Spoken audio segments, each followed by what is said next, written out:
esteemed speakers who joined. Principal, of course, who is not able to join us today. She has a prior appointment with a doctor. So I would like to welcome you all, colleagues, participants, students, everyone to this webinar. And since this webinar is a little different from others, it needs a small preamble, not very long. And as Dr. Abhishek has just pointed out, we are holding this webinar on the International Day for Biodiversity. I suggest that all of you kindly look up and find information about this International Day for Biodiversity. And you will be really surprised that this day, this year, pins the responsibility completely on you. So every year they choose a theme, and this year's theme completely puts the responsibility on you. So I strongly suggest that you Google and find out about the genesis of this day for biological diversity and what is it that we can do. And the least we can do, of course, is to call 3 eminent speakers who will address you about the concerns about biological diversity. And the other thing I would like to say is, as most of you are aware, we are having an ongoing course on add-on course on climate change, which is into its third session. Now, this session has been completely online, but there have been a few breaks due to suspension of classes by the university due to the extenuating circumstances. Now, in order to compensate for the loss of classes and also, like I said, to make you aware about the importance of certain issues, important issues, we have chosen through 2 important days. One is today, and the other one is going to come up in June. There is another webinar that is coming up. So in kind of compensating for the loss of classes, we'll also be having routine classes after these or in between these webinars. So we have the webinar happening today. And as you see, the 3 speakers who are supposed to address you today are experts in their respective fields of study. And they will be enlightening you and updating you about biodiversity loss, which we are facing. I'm looking forward to an extremely engaging and thoughtful series of lectures today in the order that has been given to you by Dr. Abhishek, the program order. So without taking much more time, I shall now request Professor Rajasekaran, who is our mentor, who is the president of SED India, and who is always there to support. Every year he supports, he joins, he supports this. He flies in actually. He flies in to join the valedictory function or any other function of this add-on course. So as usual, he is with us, and I welcome you, Professor Rajasekaran. I would like you to say a few words before we start with the first lecture. Thank you. Thank you, Professor Kalyani Krishna ma'am, and it's my pleasure to extend a warm good morning to one and all present in this occasion. I would like to state Professor Sheila. Good morning to Professor Sheila Reddy, Principal of Sri Venkateshwara College, then Professor C.K. Varshney, Dr. Nisha Mendiratta, Dr.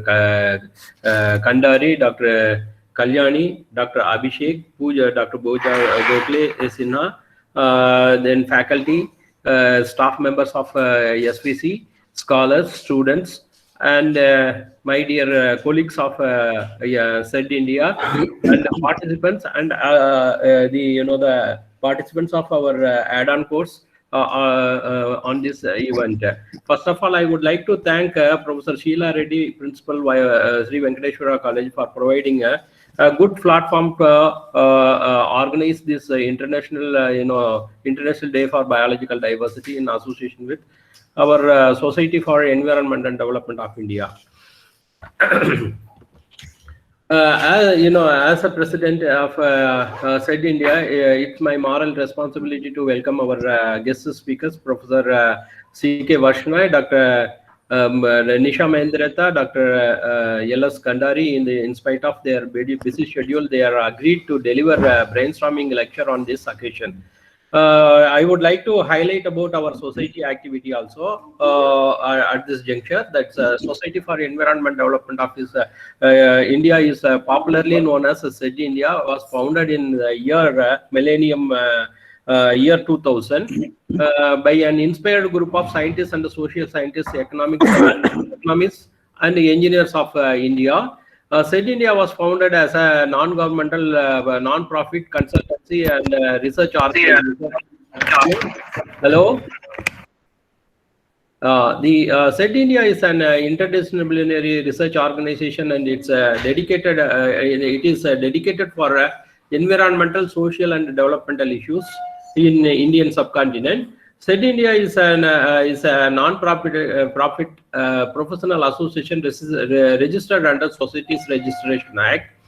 It is governed by a governing body consisting of eminent educationalists, academicians, scientists, scholars, professionals, social activities, activists, then economists, engineers, advocates, and various subject matter experts. The objective of SED India is to train the qualified professional to shoulder their responsibility of contributing to the development of India as a knowledge society, and all have their significant role to find sustainable solution for the environmental issues and the socio-economic development. SED India has also succeeded in establishing a platform for interdisciplinary research and collaborative activities in this field of environment relevant areas. The saga of SED India has published a quarterly journal known as Environmental and International Journal for Science and Technology, which is also known as EWIGST, which is started in the year 2006. It's running with the it's successfully publishing on quarterly basis in coordination with various academicians and researchers across the globe. This SED India has 13 fellow members, 178 live members, 350 annual members, and 1,200 volunteers. So it is a very important day on our environmental relevant conservation biologists or environmentalists. So I would like to highlight about the background about International Day for Biological Diversity, which is normally celebrated on May 22nd in every calendar year. It's dedicated to raise global awareness on the importance of protecting our biological resources and global diversity that shapes our environment, not only the various species of plants, animals, and microorganisms around it, but also genetic diversity of each of them, as well great variety of ecosystem make up our planet. The disappearance of the International Day for Biological Diversity from our list of annual milestones would be major news, as International Day of Observance exists to give much needed visibility to the problems that must be resolutely tackled. But when it comes to biodiversity, the data regarding that regarding its deterioration continues to get worse year on year, and the need to action to stop this growing increasingly urgent. According to the United Nations, 3/4 of the earth, that is land-based environment, is about 66% of marine environment has been altered by human activity, and latest reports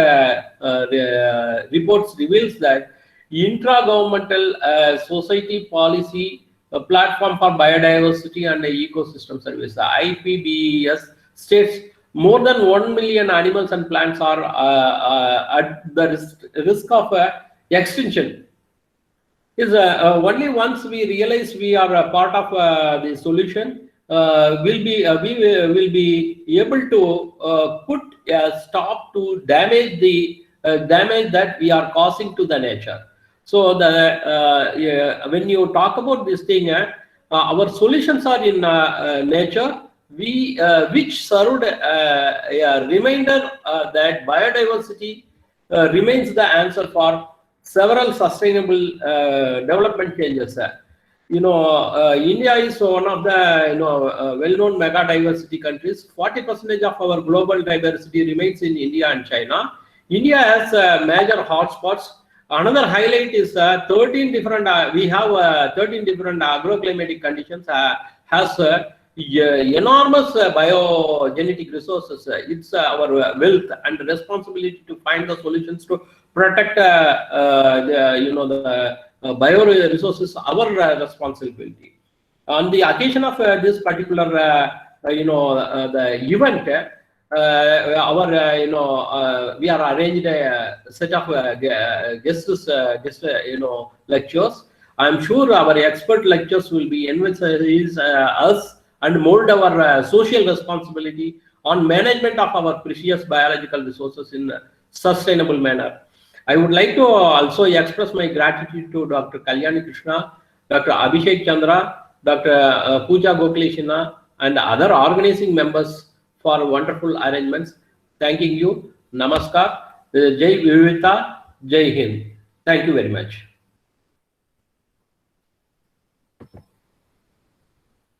Thank you so much, sir. Now I invite Dr. Pooja Gokhale to introduce our first speaker. Thank you, Abhishek, sir. It is an honor for me to introduce Dr. L.S. Kandari, who is our first speaker for the day. Presently, he works as an assistant professor in the Department of Forestry, HNB Garhwal University, Srinagar, Garhwal, Uttarakhand. Dr. Kandari is a postgraduate in forestry, and he did his PhD from the GB Pant Institute of Himalayan Environment and Development, Srinagar, Garhwal, Uttarakhand. After completing his PhD, sir has done his, he worked with the Indian Institute of Forest Management, Bhopal, for a project. And he also did his postdoctorate from the University of KwaZulu-Natal, Prinsenburg, South Africa. He has worked on the issues of conservation and has kind of standardized multiplication of threatened wild medicinal plants, particularly eucalyptus species of Namibia and South Africa. And he has also worked for a long tenure as an associate professor in different universities of Ethiopia. Sir has around more than 50 publications in the journals of national and international repute. Sir, it is an honor for us to have you with us today. Now I hand over the dais to you for your first lecture. Thanks. Good morning to all of you, and good morning to Madam Silab Reddy, Madam Professor R. Sikran, and the convener of this webinar, Dr. Kalyani Ma'am, Dr. Abhishek Chandra, and the coordinators, Dr. Pooja and Dr. Sunita. I just want to give my presentations right now.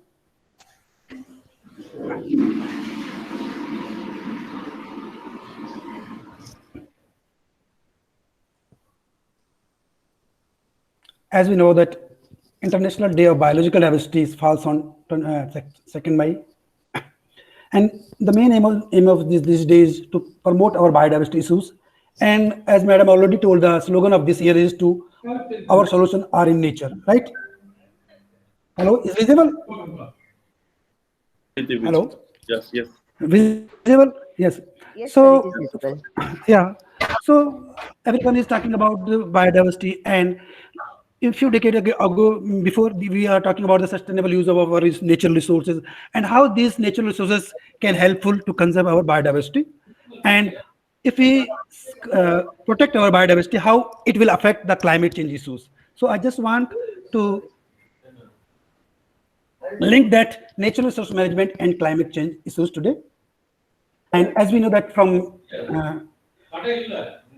natural resources are those resources which occurs in the environment and have been distributed for mankind.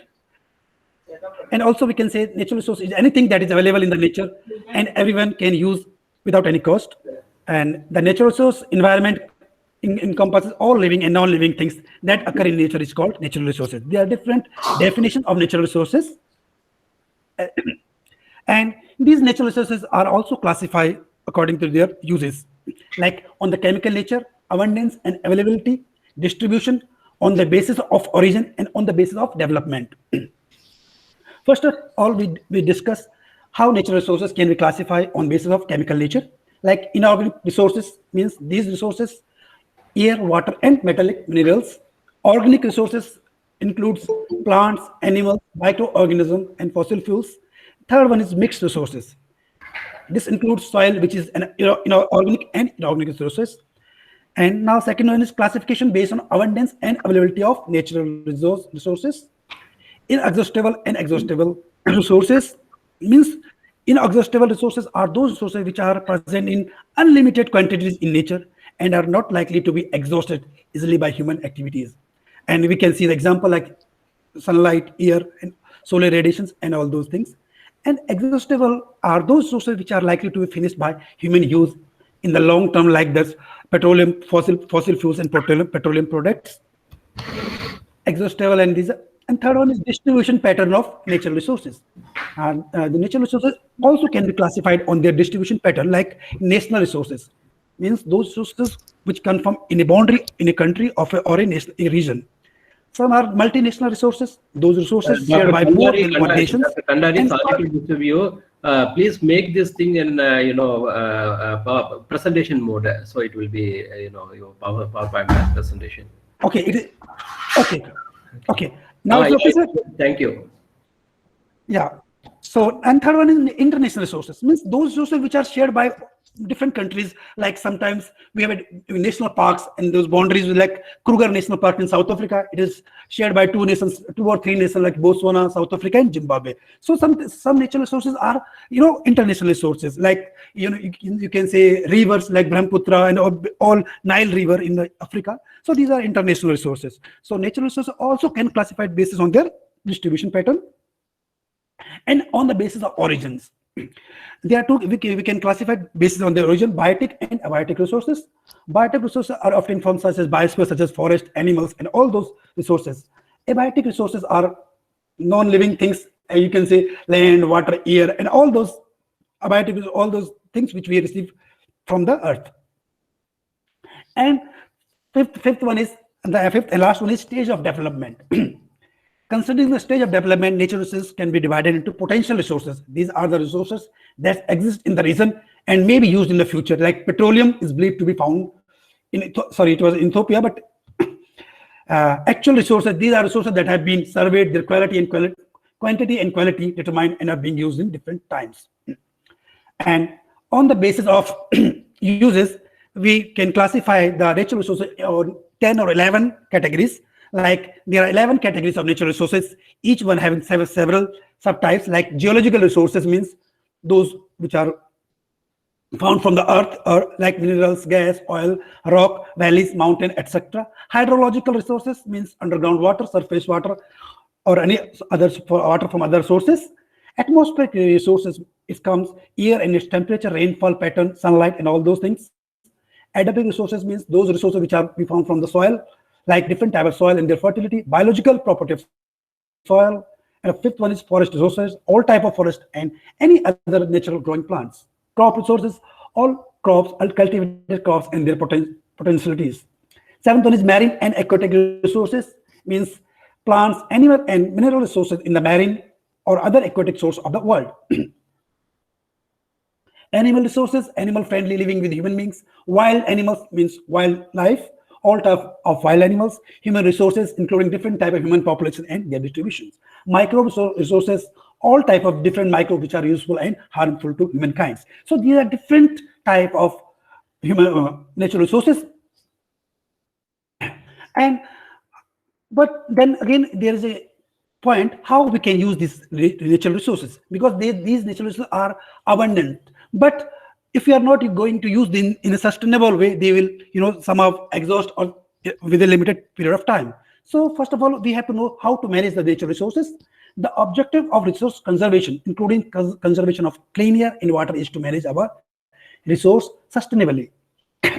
For agronomists or those from which are from agriculture backgrounds, sustainable agriculture involves the successful management of resources for agriculture to satisfy changing human needs while maintaining or enhancing the quality of environment and conservation of natural resources. It is not applicable for only for the sustainable agriculture. It can be applied for sustainable forestry, sustainable horticulture, whatever. So, according to Brundtland report, we can say that we can use our natural resource in a sustainable way so that it can be last for future generation and with the same manner. So, therefore, natural resources management focuses on sustainability, and at the same time, it is tried to incorporate all possible stakeholders from the planning level itself, reducing the possibility conflicts in the future.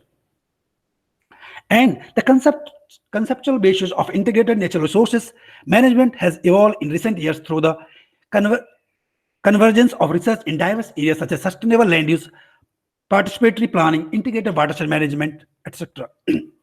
And the basic one is community-based natural resource management. Community-based natural resources management approach combines conservation objective with the generation of economic benefits for the rural communities. Because whenever we are talking about the conserve our natural resources or sustainable use of natural resources, but whenever we are not giving any benefit to the local communities or those who are the stakeholders, they will not manage our natural resources. So without not giving them any economic benefit, they are not going to be manage our natural resource. So in this community-based natural resource management is a big tool, and that the three key assumptions are: local are better placed to conserve natural resources because local people will conserve natural resources only if benefits exceed the cost of conservation. Because if we are not going to give them benefit, they will not conserve our natural resources. Everyone is talking about sustainable natural resources, sustainable all this, but if we are not giving any economic or any other benefit to the community, why they will conserve? So people will conserve resources that is linked directly to their quality of life, right? So when in local people quality of life is enhanced, their efforts and commitment to ensure the future will being of resources also enhanced. So to manage our natural resources, to cope up with the different issues of climate change, first of all, we have to give the local people's ecological, economical, whatever benefits we have to give them such a direction that this if you manage this forest or manage this agriculture or manage this whatever, it will give you this type of benefits. But the problem of community-based natural resources management is the difficulty of reconciling and harmonizing the objective of socio-economic development, biodiversity protection, and sustainable use of resources utilization. And under the CBNRM, community-based natural resource management, another one is land management. In order to have a sustainable environment, understanding and use appropriate management strategies are important. According to the Delhi et al., there are 5 fundamental ecological principles for land managers and peoples who need them. The ecological principle related to time, place, species, distribution, and landscape, and the interact in many ways. So when we are talking about community-based natural resource management, and we have to also think about the land management issues or land management problems. Therefore, for land managers could examine impact of local decision in a regional context, plan for long-term chance and unexpected events, preserve rare landscape elements and associated species, avoid land use that damage natural resources, retain large contiguous or connected areas that contain critical habitats, and minimize the introduction and spread of non-native species. So these are the points which a land manager should have to be considered before applying any CBNRM or any sustainable projects. Avoids or compensate for the effects of development on ecological process, implement land use and land management practices that are compatible with the natural potential of the area. For maximum use of land, agroforestry is an option for natural resource conservation. As my background is from the forestry, so just I am focusing on the agroforestry and forestry related issues. Production and benefits are over a long period of time, improve soil fertility and conserve the soil. Agroforestry also reduces the risk of production and increase sustainability. In agroforestry system, there are both ecological and economic interaction between the different components. So agroforestry model with the cultivation of MAP can be better option to cope up with the climate change, because now we recently having a Tortic cyclone in the western part of India. And again, they are claiming that Yas, again, the cyclone that will be coming very soon to Odisha and in the Bay of Bengal. So to cope up with the climate change issues, I think agroforestry models and with the cultivation of MAP is only the viable option for the climate change issues. Because this is, see, when I'm talking about the climate change and the agroforestry, and again in agroforestry, I'm focusing on the medicinal plant cultivations. I'm focusing on the different issues on Himalayas, because the challenges of climate change of Himalayan is different from the other part of the country, because in Himalayas there are extractive industries, hydropower, climate change, transport, tracking, and all those anthropogenic pressures and plastic waste are the major environmental challenges in the Himalayas. So when you're talking about the climate change vulnerability, so high climatic variability is a characteristic of mountain ecosystems, since these are the diversity of habitat, unique flora and fauna, genetic resources with fruit, nut, forests, traditional knowledge and products, food product crops, hydropower potentials, natural resource, pastures, mineral resources, pollination purifications. These are the resources that are characteristic of mountain ecosystems. And these mountain ecosystems are highly vulnerable to climate change. See, from last, not one decade, from last 5 or 6 years, these Himalayans, or you can say Uttarakhand Himalayan mountains, are very vulnerable to climate change, like landslides. This is a landslide in somewhere in the Chaudhary district. And when this type of landslide occurs, there is a scarcity of the food grains in these hilly areas, and because the backbone of the hilly state are only the connectivity of the roads, they are totally blocked. So these are, you can see these are trucks, they are goods trucks which supply the food grains to these areas. So there is also scarcity of the food grains in these hilly areas. So my recommendation, or we can say my study is that in this area, in this highly vulnerable landscape of the Himalaya, agroforestry is a viable option. And agroforestry is a productive system because it increases the output of tree products, which can meet the fodder fuel load of these regions. It increases yield of associated crops and reduction of agriculture input required, because in hilly areas landscape is different. So by applying agroforestry system, it can meet out the different parameters. Some agroforestry practices are like shifting cultivation, improved tree fallow, alley cropping, reclamation, agroforestry, tree on rangeland, and they are directly related to soil, forest, and rangelands. And here in Uttarakhand, when I did my PhD in Nanda Devi Biosphere Reserves, I focus on cultivation of medicinal plants, medicinal and aromatic plants under agroforestry systems. And I just observed that how the indigenous adaptation practices, the local inhabitant of the regions are adapting. And what are the different practices they are adapting, like soil and water management practices, how they are managing soil and water, inhabiting in the area.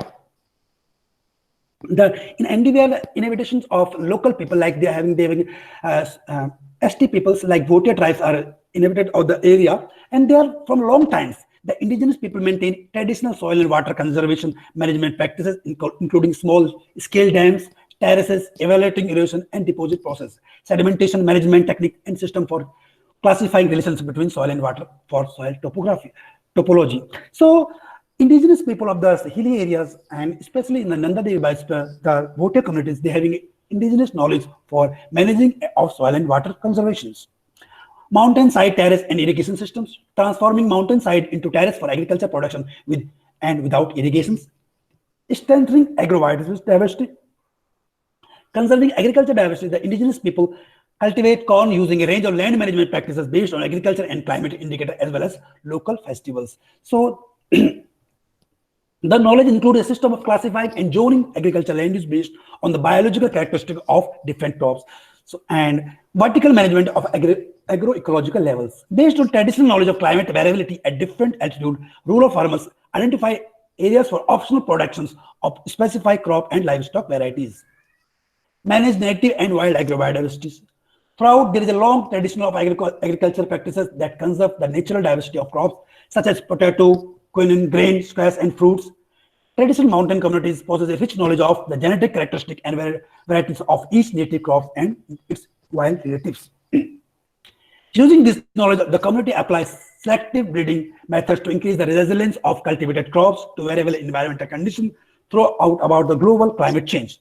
And they also having the agriculture planning tools like applying the lunar and solar calendar. According to lunar and solar calendar, they grow the crop. They know which is the best time for harvesting. Traditional indicator of microclimatic conditions, post-production techniques. So indigenous culture and traditional laws of people living in this unpredictable environment for centuries. As a result, they possess a variety of knowledge and technologies that have helped them to adapt their livelihood to increase the uncertainty and risk.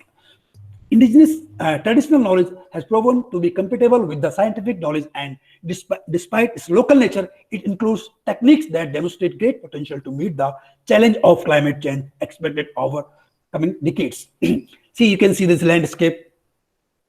Communities who live in marginal land and whose livelihood are highly dependent on natural resources are among the most vulnerable to climate change.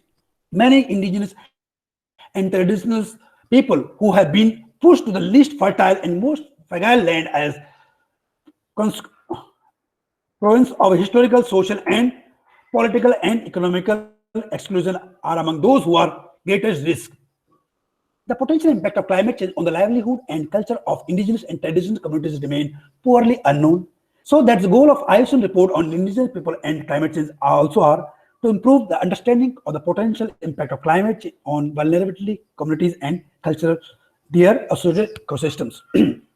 And to identify further research required to reduce the risk of climate change and to develop appropriate adaptation and mitigation measures, particularly in areas with high risk of cultural impacts. This picture I took in when I was doing in the PhD in NDBR, and this old lady is growing alien stretchy in her agriculture field, and the local name is Jimbu, that is spice. And I did my PhD in the Nanda Devi Biosphere Reserve, that is Biosphere Reserve located in Uttarakhand. This is the map.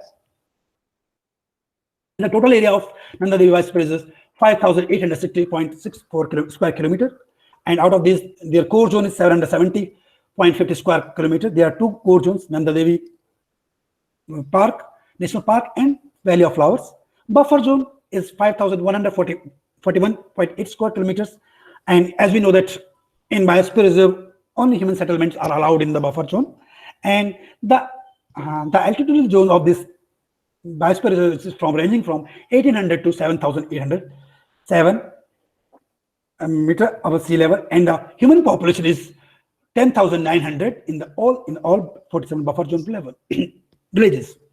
So how these Nanda Devi Biosphere tribal peoples, those who are belong from Bhotia tribes, how they are cope up with the climate change issues, how they how they managing their indigenous knowledge with the traditional crops. So Nanda Devi is rich in biodiversity, which includes agro biodiversity, livestock biodiversity, and forest biodiversity, temperate, subalpine, timber line, and alpine meadows. The diverse ecosystem of Andiware with unique diversity is at the risk with rise in temperature. As we know, in the recent years, there is a lot of landslide and glacier breakdown in the Raini, Lata, and all those areas due to climate change. So from last one decade, these alpine ecosystems or these mountain ecosystems are very vulnerable to climate change, like landslides, sometimes breaking of glaciers, and all those environmental problems. So timberline and alpine vegetation not only rich in biodiversity, particularly of medicinal and aromatic plants, but they are also rich in organic matters. Because I told you this is a biosphere reserve, and core zone, buffer zone, there is no too much human activity occurs. So they are also rich in organic matter and good carbon sequester. Climate change will threat these existence and make them vulnerable to extinctions. These are the area of the NDBI biosphere reserves, and these this is a Surat is my study site, and so we can meet out this climate change issue by adapting the different agro-technologies or indigenous knowledge, like on use of these polyhouse shades or lands or terrace gardening, like cultivation of medicine and aromatic plants. And this is a study done by the Macri et al. In 2001. And he, in his study, he says that from last 3 or 40 decades, the decline in area under cultivation of various traditional crops in 3 time intervals, 70 to 75, 80 to 85, and 90 to 95. So you can see from this bar diagram, this area under the cash crop is decline year by year. Like here you can see in 1995, the amaranthus, area under amaranthus is increases. However, in here, Phagerum esculentum area under Phagerum esculentum in 75 was highly. But here you can say, here it is decreased. So now people of this region are also shifting themselves from indigenous or traditional crop to the cash crops. And when I did my PhD in this NDBRS area, this was my study site, and the different climatic conditions like polyhouse and open conditions with organic manure. These are polyhouse and shade nets. These are the cultivation of medicinal plants. These are the, I think, apple orchards. So my final conclusion is incorporation of indigenous knowledge into policy and practice is only the option for climate change issues. Thanks.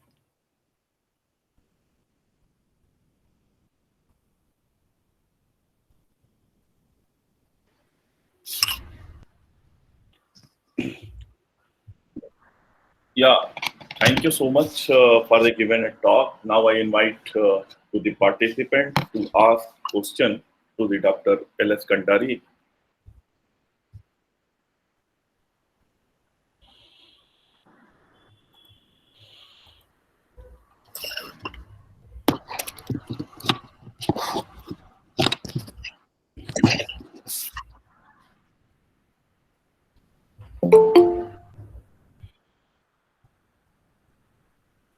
Okay.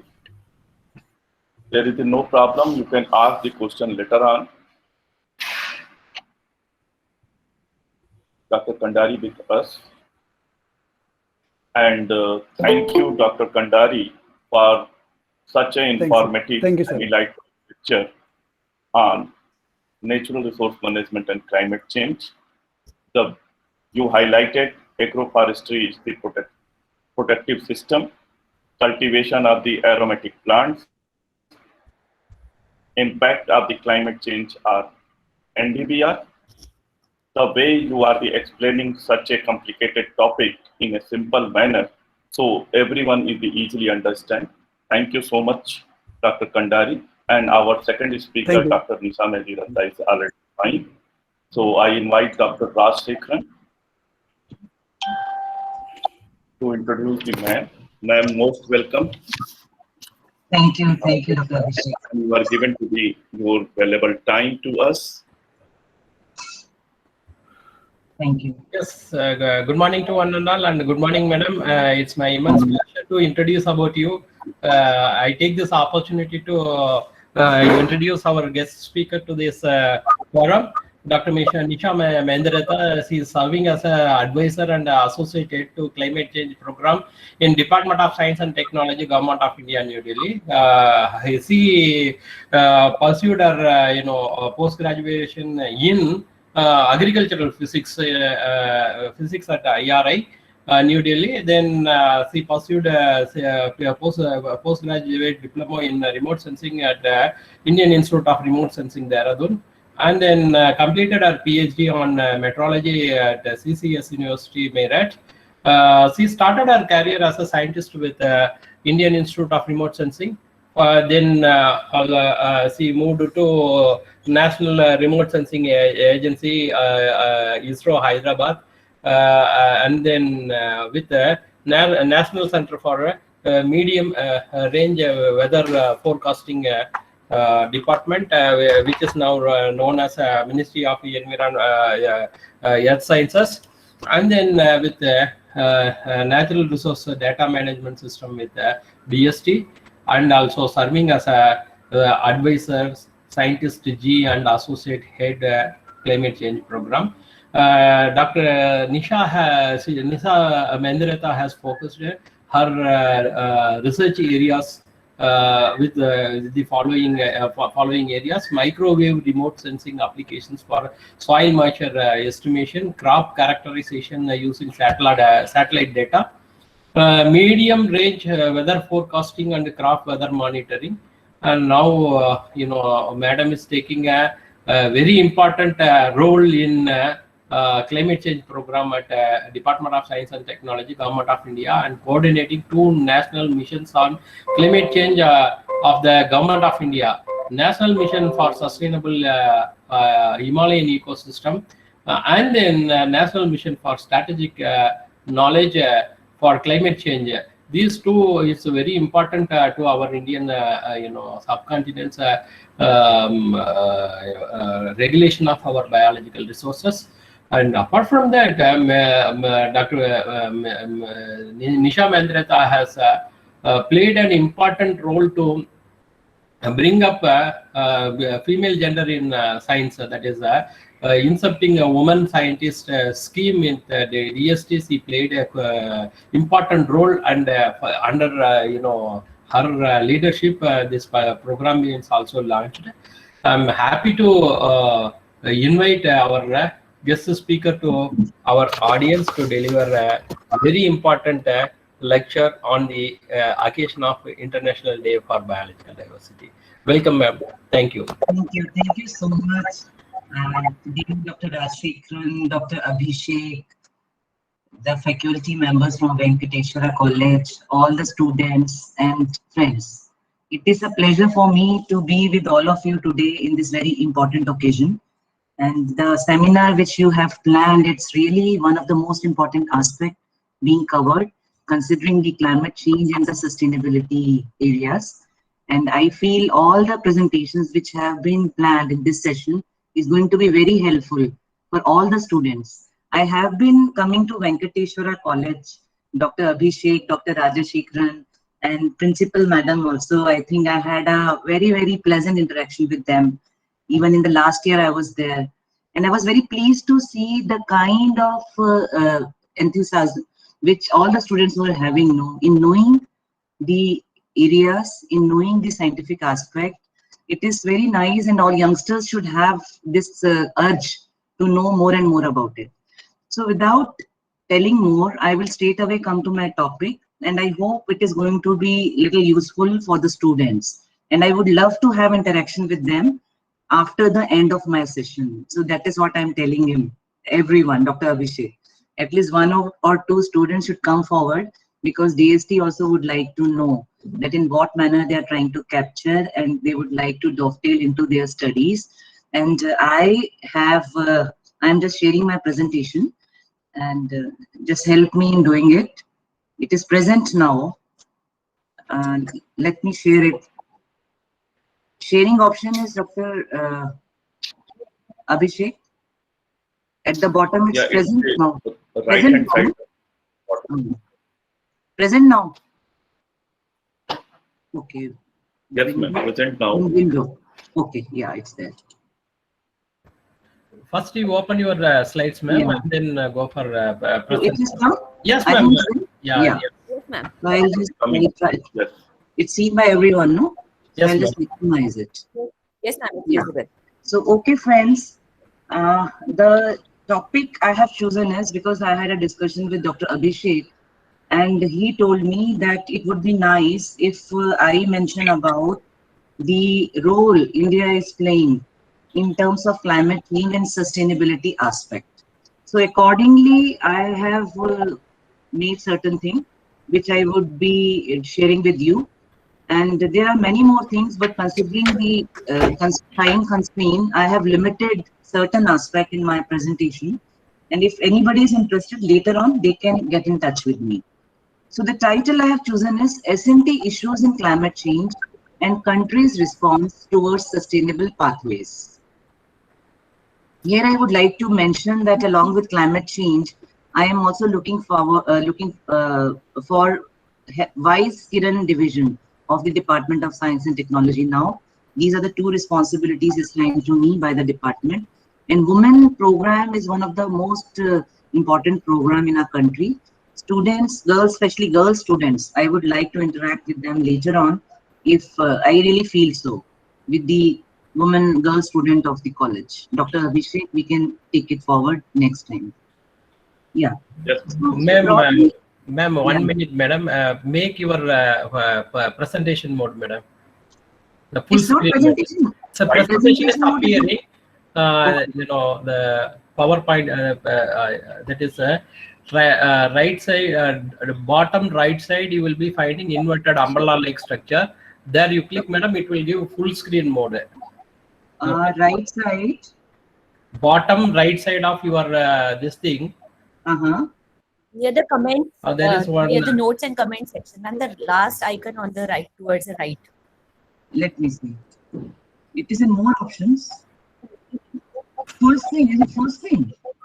No, ma'am. On your screen itself, below, when the slide is ending, there is notes and comments icons are there. Just 1 minute. Notes and comments. Just wait for a minute. I will take the help of someone. Ma'am, actually, when you look into it, you know, magnification scale is there, madam. Minus scale adjacent to that, you will be finding one inverted umbrella-like icon. That you click, madam, so that will give full screen mode. I am finding only at the bottom raise hands and you are presenting, and more options. No other options. F5. Okay, someone told me F5 that. also told me, sir. F5 is F5, which is you know, ma'am, you this one unmute your mic,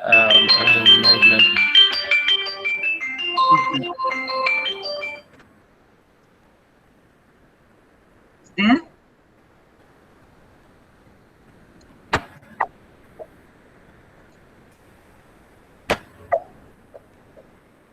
Abhishek, you just to give guidelines to ma'am. Just please hold for a minute. I'll just get it.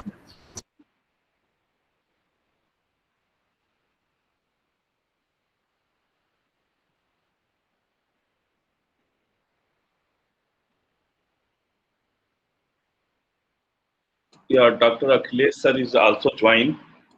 Welcome, sir. Thank you very much. Very good morning to all of you. Good morning, sir. Morning. I am here only. Yeah, we are very happy to see you, sir. Most welcome.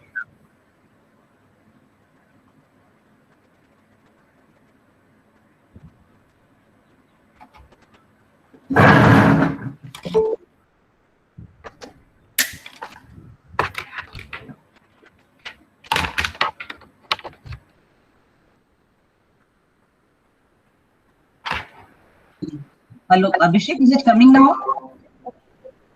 Yes, ma'am. It's seen? Yes, ma'am. Yes, Yes, ma'am. Okay. Full screen mode. Yeah. Thank you, ma'am. Just 1 minute.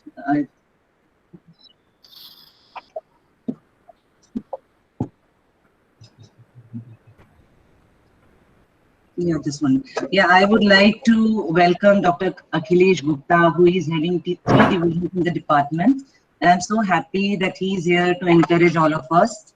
He's looking after climate change policy group and media cell of the department. And I'm so happy to be associated with him. And this climate change program and the insight which I will be sharing right now, in fact, I have learned most of the things from him. So thank you so much, sir, for joining all of us. It's a great motivation to everyone, including me. So yeah, so now I can start. I hope it is visible, my presentation. Yes, ma'am. Yes, Yeah. ma'am. So as I said that I am going to touch upon the S&T issues in climate change and countries' response towards sustainable pathway. So I will be talking about sustainability in terms of sustainable development, climate change issues, little bit about the IPCC report, international concerns, our country's response, major initiatives by Government of India, and little bit about the current pandemic and what role everyone has to play in meeting this challenge. So as all of you know that development meets the need of the current generation without compromising the ability of future generations to meet their own needs. That is what we understand about development. And sustainable development, actually, it comes in force in 1987, which calls for concerted efforts towards building an inclusive, sustainable, and resilient future for people and planet. So here I would like students to understand these three words: inclusive, sustainable, and resilient. So I am going to focus in these things in terms of climate change and sustainability. Now, what are the core elements of sustainable development? So I can say, and the research says that there are three terms which deals with sustainability. It can be seen in terms of social, economic, and environmental modes. Now, what is economy? In economy, we think about rural development, urban, and industry. In society, there are many issues. Some of those which are of importance to our country are health, employment, protection of vulnerable sections or community, social security, and education. And then comes the most important, environment, in which as a scientist we are playing a major role, which calls for the dedicated concerted efforts on land, water, energy, environmental awareness, and then science and technology. So here comes our role. Now, what are the global issues? So broadly, I can say that inequitable growth of national economies, there is a north to south divide, loss of biodiversity, and most important is climate change. Climate change is a global problem and it requires a global solution as well. Within climate change, particular attention is required to be paid to the unique challenges facing by the developing countries. As India, we have our own constraints, our own challenges. So the requirement is to look for the regional or local level solutions for climate change issues. So tackling climate change and fostering sustainable development are two mutually reinforcing issues, which we have to see and we have to look from that perspective. And here another issue which comes is there is a need for the welfare of all rich and poor to have affordable access to the results of innovation that can lead to sustainable development. So that also we need to see. The diversity part also we need to see.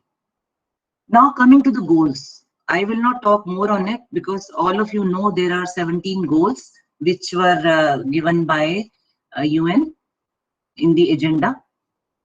These are all the goals, all of you are aware. So this is the climate action 13 goal number 13. So now what does climate change mean for sustainability? As already I mentioned that climate change is one of the most significant challenge for achieving sustainable development goals.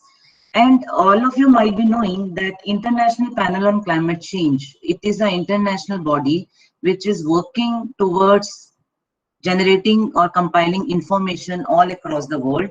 They have brought out assessment reports. So as per their latest report, climate change challenges fundamental social and economic policy goals, which are growth, equity, and sustainable development. This is mentioned in AR5 report. It also states that failure to address climate change may well determine the pursuit of sustainable development. So again, it is coming to the same thing which I am saying, that sustainable development cannot be achieved without understanding the climate change facet. So there is a need to have a functional environment and ecological system to human thriving for reaching this goal. Now, how one can reach to this? So there are certain pathways, like firstly, climate change constraints possible development pathways and prevent any prospect for a sustainable future. So there is a need to have a stable climate for sustainable development. And synergies are required. Synergies among the sectors, among the stakeholders, among the beneficiaries. And there are many aspects which I will not touch upon. I will not go into details of all this, but the basic thing is how to go ahead. What should be the step? How can we move ahead in understanding climate change? And then most important is capacities. Capacity is the most important thing. We need to build both human and institutional capacity to deal with the climate change at the local context.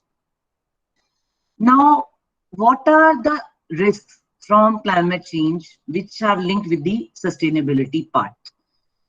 There are losses of ecosystem services. Students might be knowing all those things because I know in Venkateshwara College, I have been visiting, they are doing their research in these aspects. So I just thought of listing it. So there is loss of ecosystem services, challenges to land and water management, effects on human health, increasing prices because economically also we need to see of food commodities on the global market. Then migration flows, that's a big challenge at particular times and places, increasing risk of flooding, food security. Infrastructure is also getting affected from extreme events. There is loss of biodiversity and risk for rural livelihood. There are many more actually, only few I have listed. Yeah. So then what are the ways or what should one go for? So there are three things: adaptation, mitigation, and climate resilience. I hope all the students might be knowing about it, so I will not talk more on it. Adaptation mainly talks about adapting to life in a changing climate. Mitigation calls for going for certain strategies which can reduce the climate change. And then climate resilience. Climate resilience is the ability to anticipate, prepare for, and respond to hazardous events, trends, or disturbances related to climate. It is very much required if we want to understand the issues and want to go for sustainable pathways. So what does it call for? Climate resilient pathways, they bring together sustainable development in the larger context, including communities, regions, nations, and global.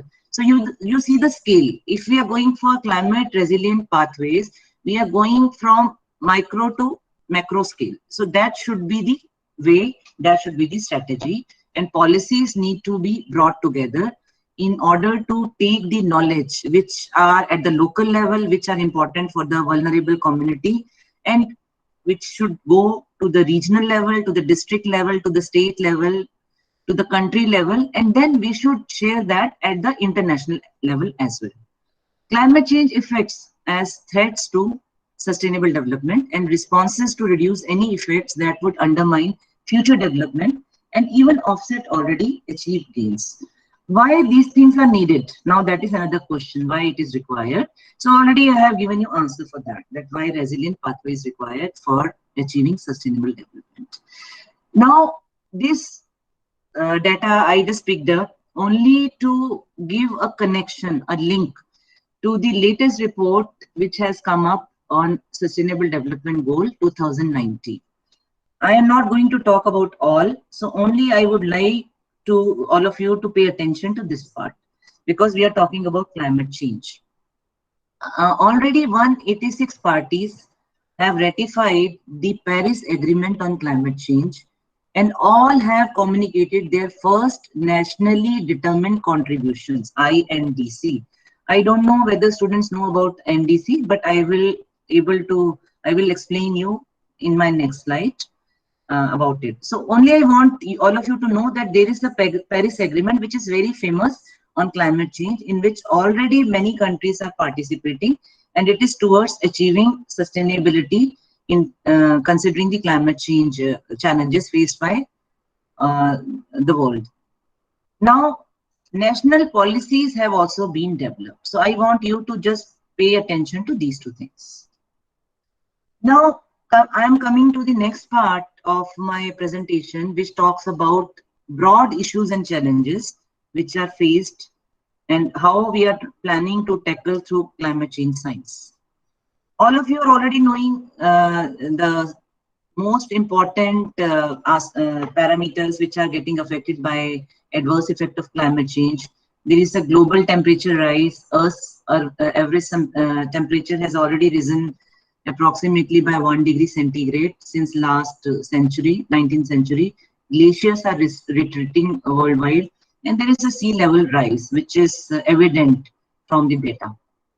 Now, what are the impacts of climate change? Here you see these are the main parameters which are getting affected, and these are having direct and indirect effect on other parameters as well as on sectors. So what are those sectors? First of all, I am taking forest. Forests are getting their poor health and productivity, wildfires, their composition, all are getting affected because of ill effect of climate change.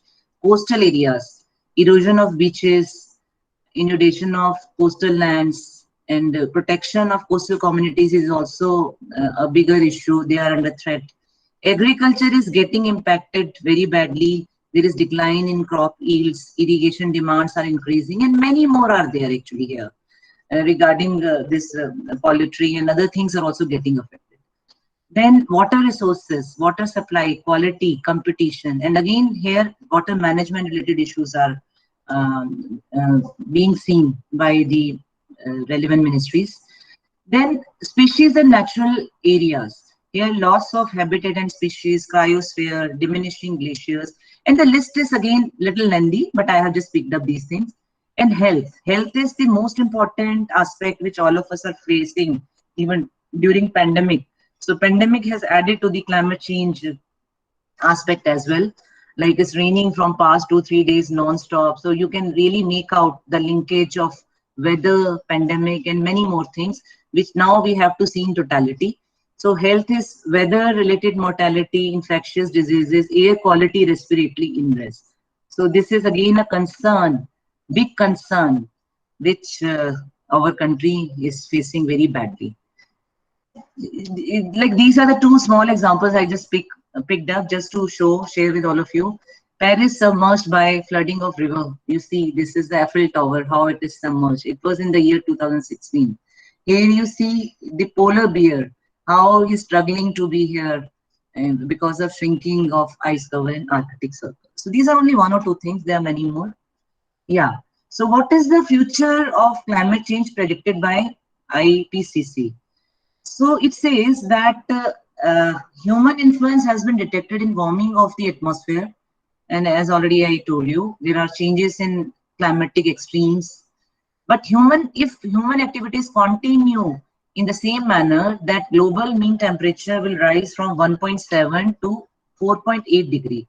You can understand, even with 1 degree rise, if so much of adverse things are happening, then what will be the status if it goes up to this level? Hot days and heat waves will continue to become more frequent, cold days less frequent, rainfall will increase in higher latitudes near the equator and decrease in regions of subtropics. Rainfall extremes are projected to become more intense and more frequent in most regions. And mean sea level will rise up to 26 to 55 centimeter. So you see, as I am telling, that sea level rise and submerging of the areas, then again it's going to be a very, very worrisome situation. This one I am just showing, I am sharing with the students that you should know what is India's position in terms of emissions. Emissions I am not touching, I am not giving details of that how much it should be and how much where we are.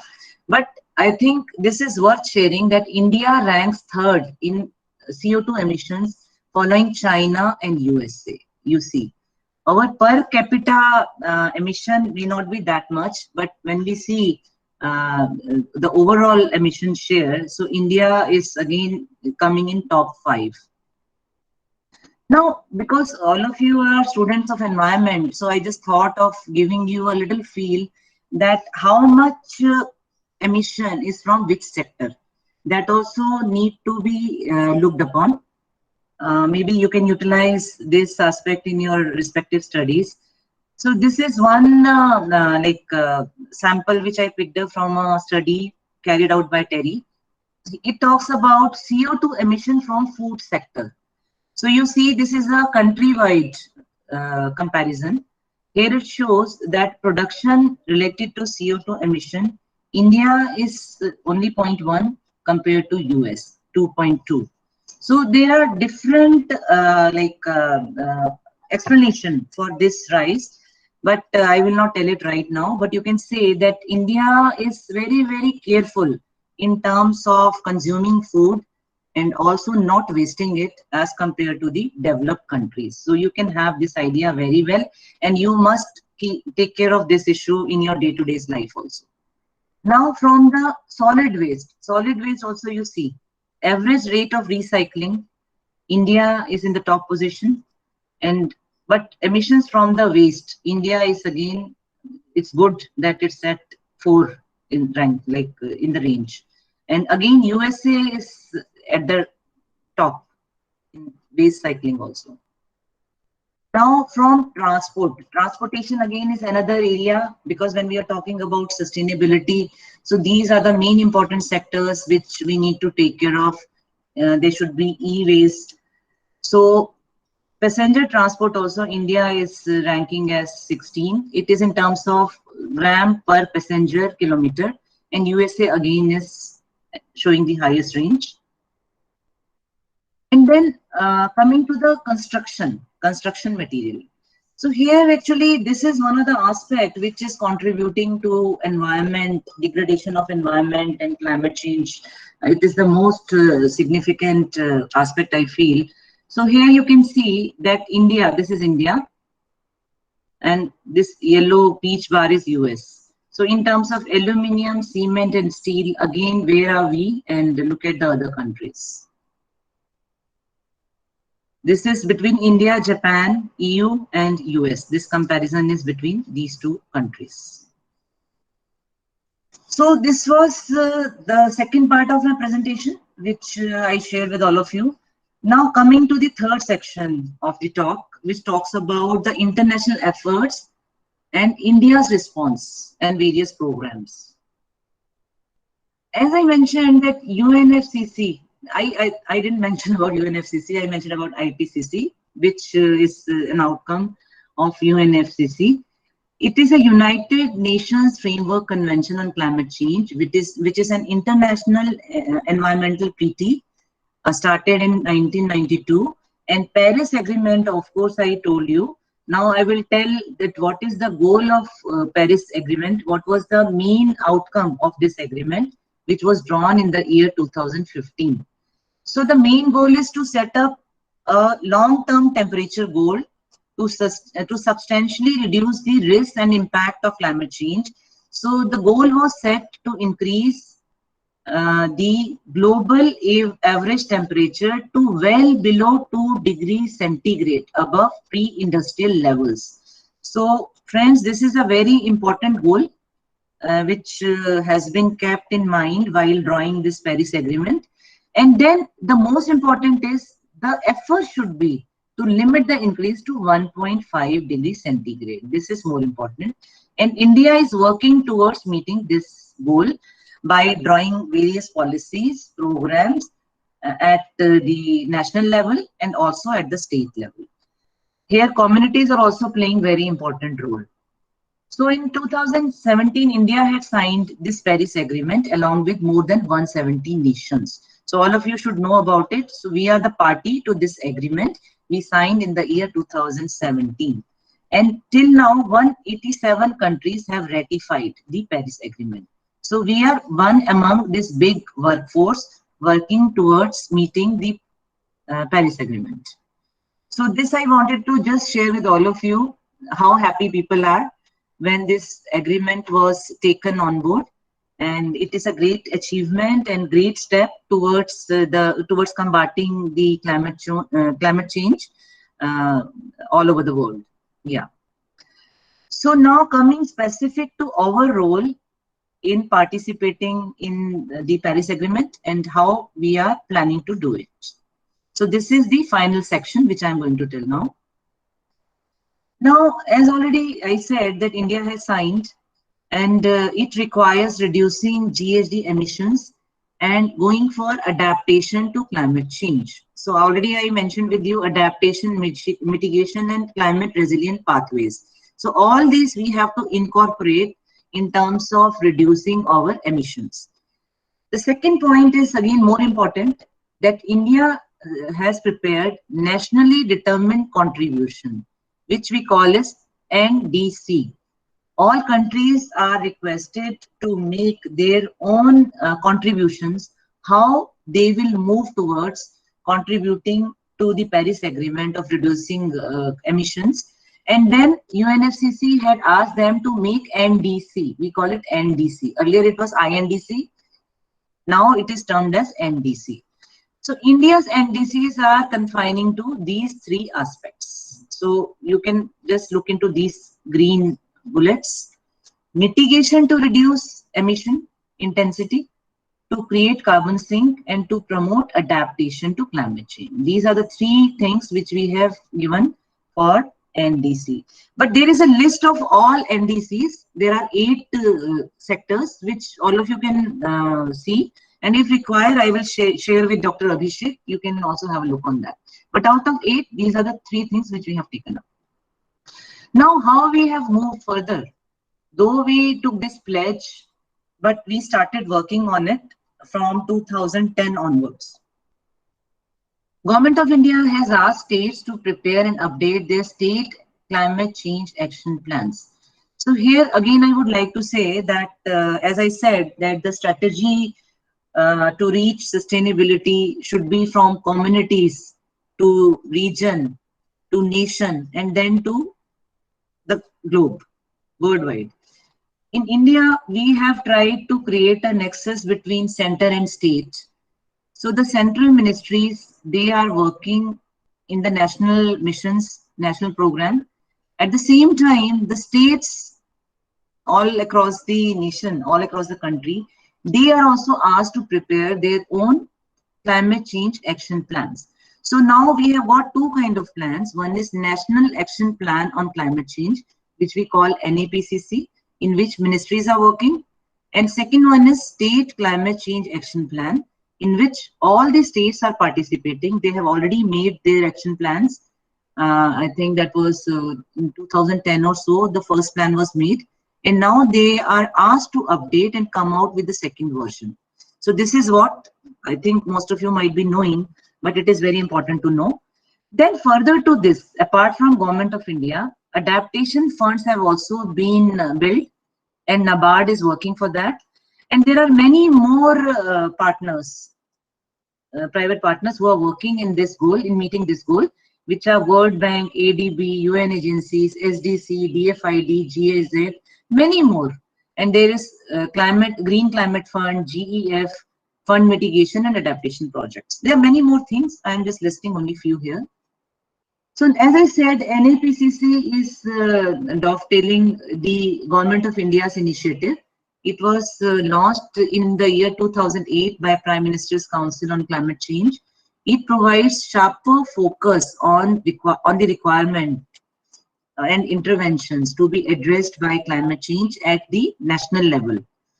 And it is implemented through 8 national missions. And it is representing multi-pronged, long-term and integrated strategies for achieving key goals in climate change. So you can see these are all the 8 missions. So only I am giving you the name right now. I am not going into the details. I will tell you another transparency, which will talk a little bit about it.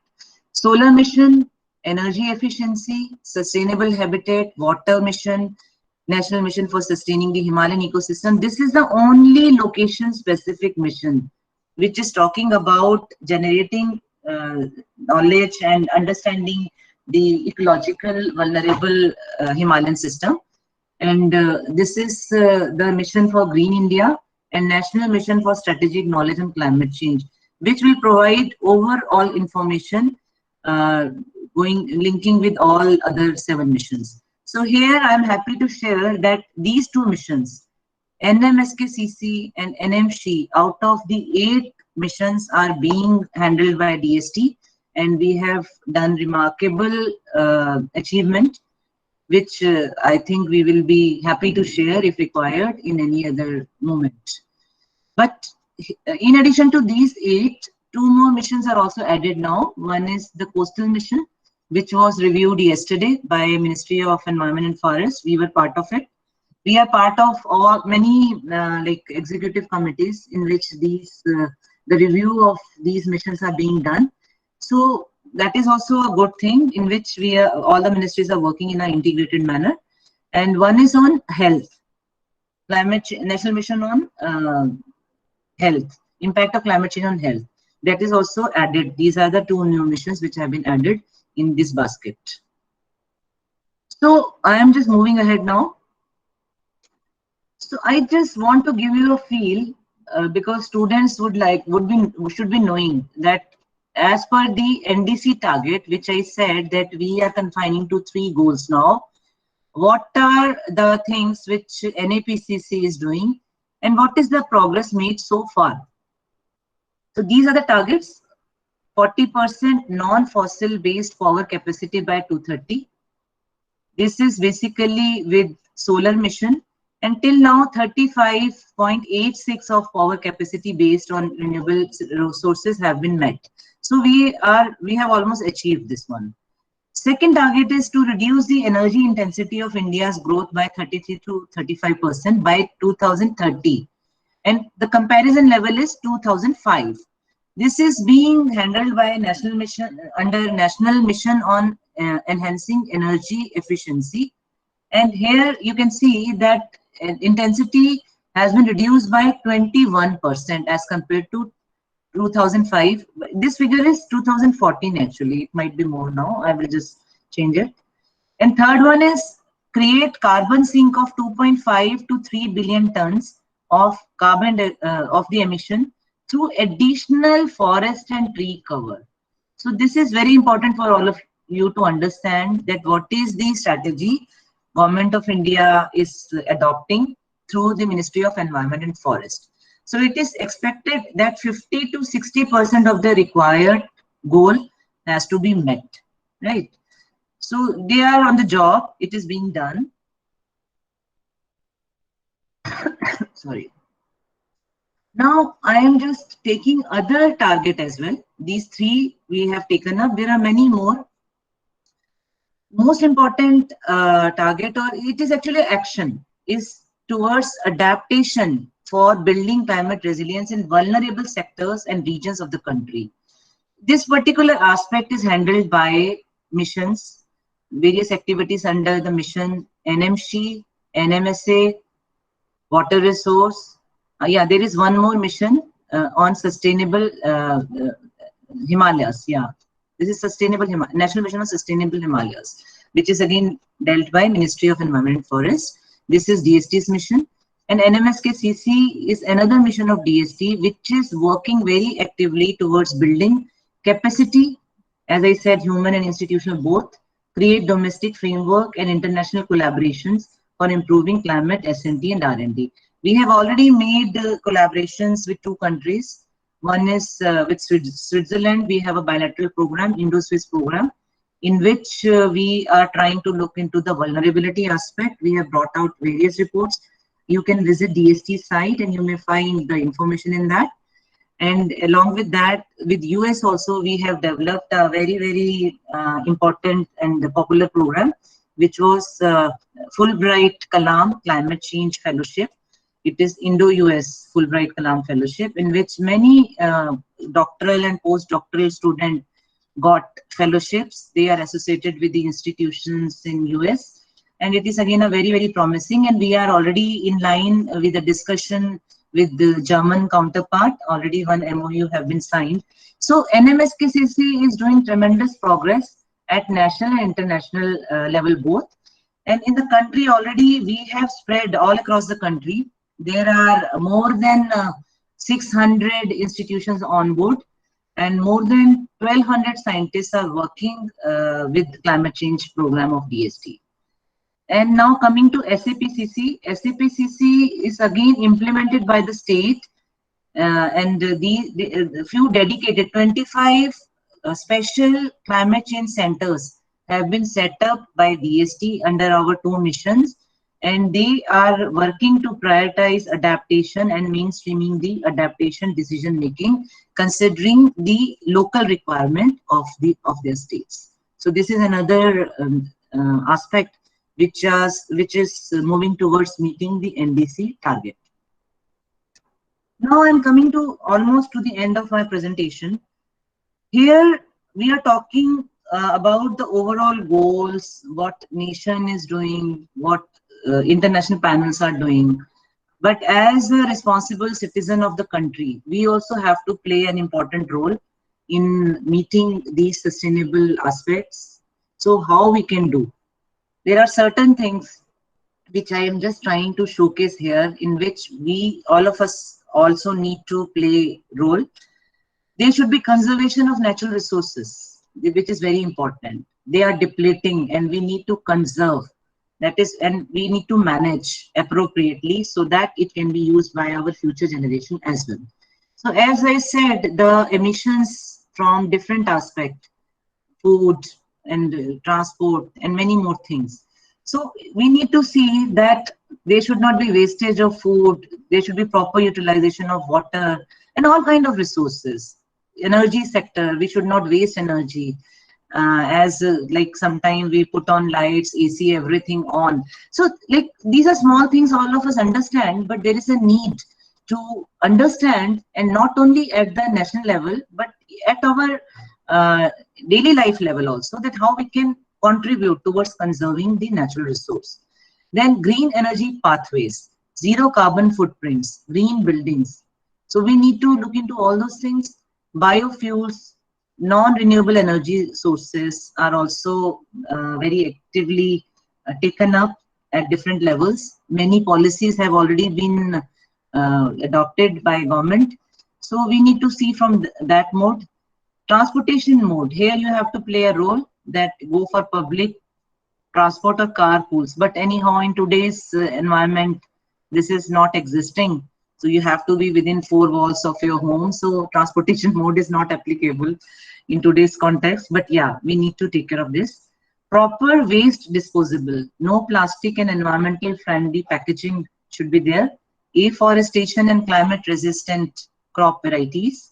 So you should go for planting trees in your home, in your balconies, in your pots and in your neighborhoods as a good citizen, apart from what nation is doing. Sustainable lifestyle, no wastage of fuel, fodder and water, which already I said. All of us need to adopt sustainable lifestyle. And as I said, we should contribute towards society through S&T tools. Here it is very important. Because we are representing scientific community, and India is very privileged to have very, very knowledgeable scientists.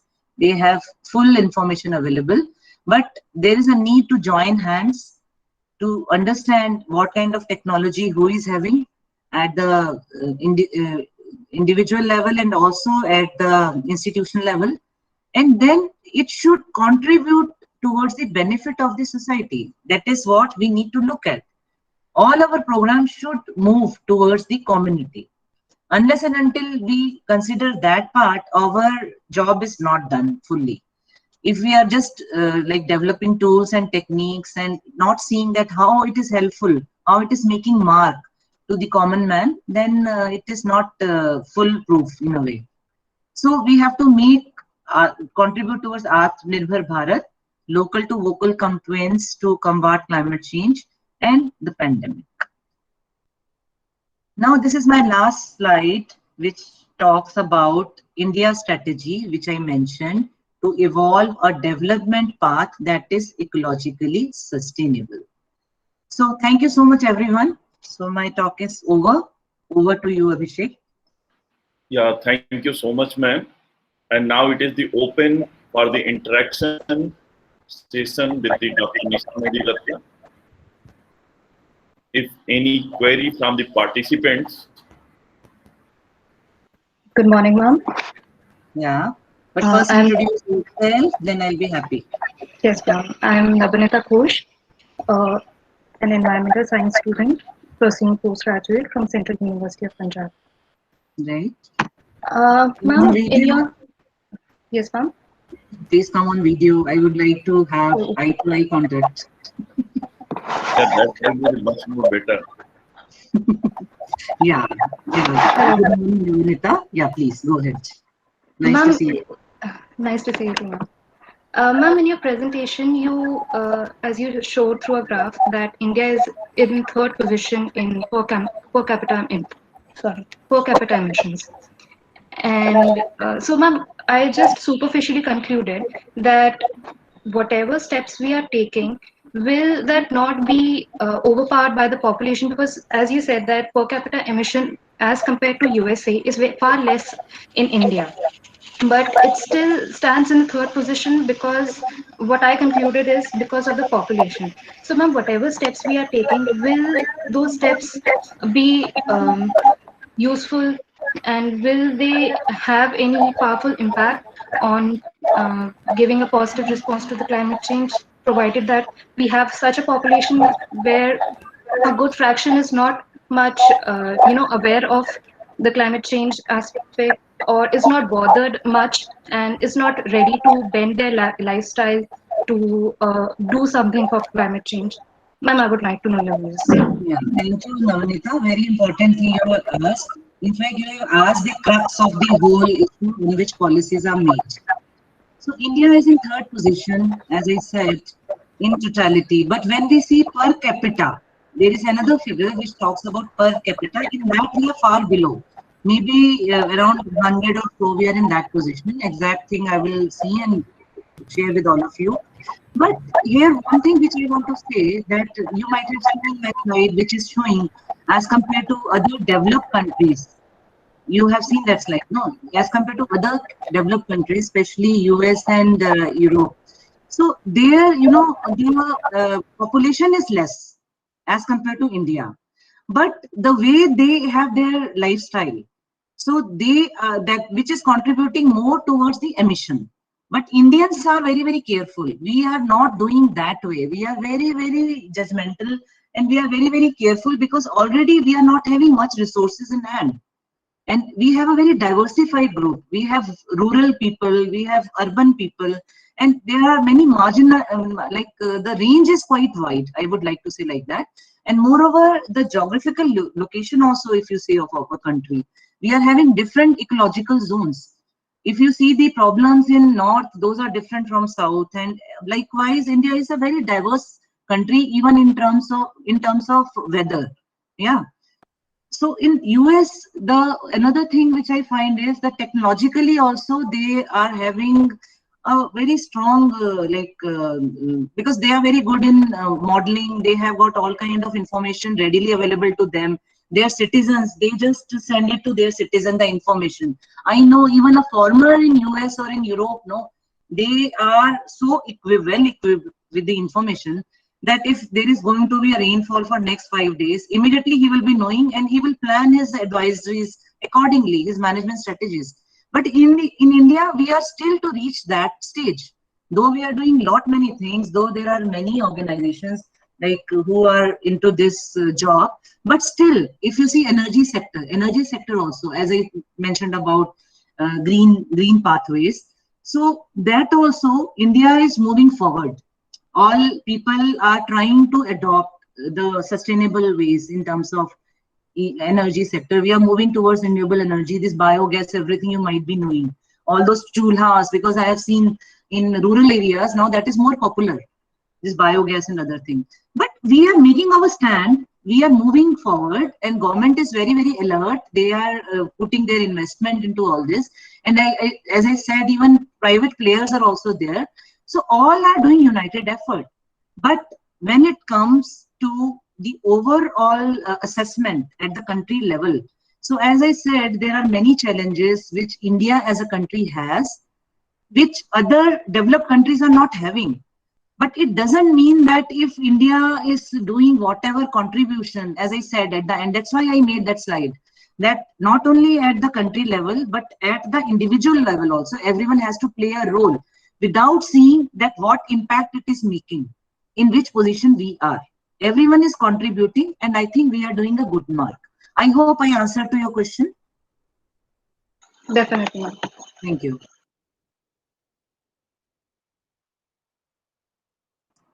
It's a good Any question. other question from the any participants?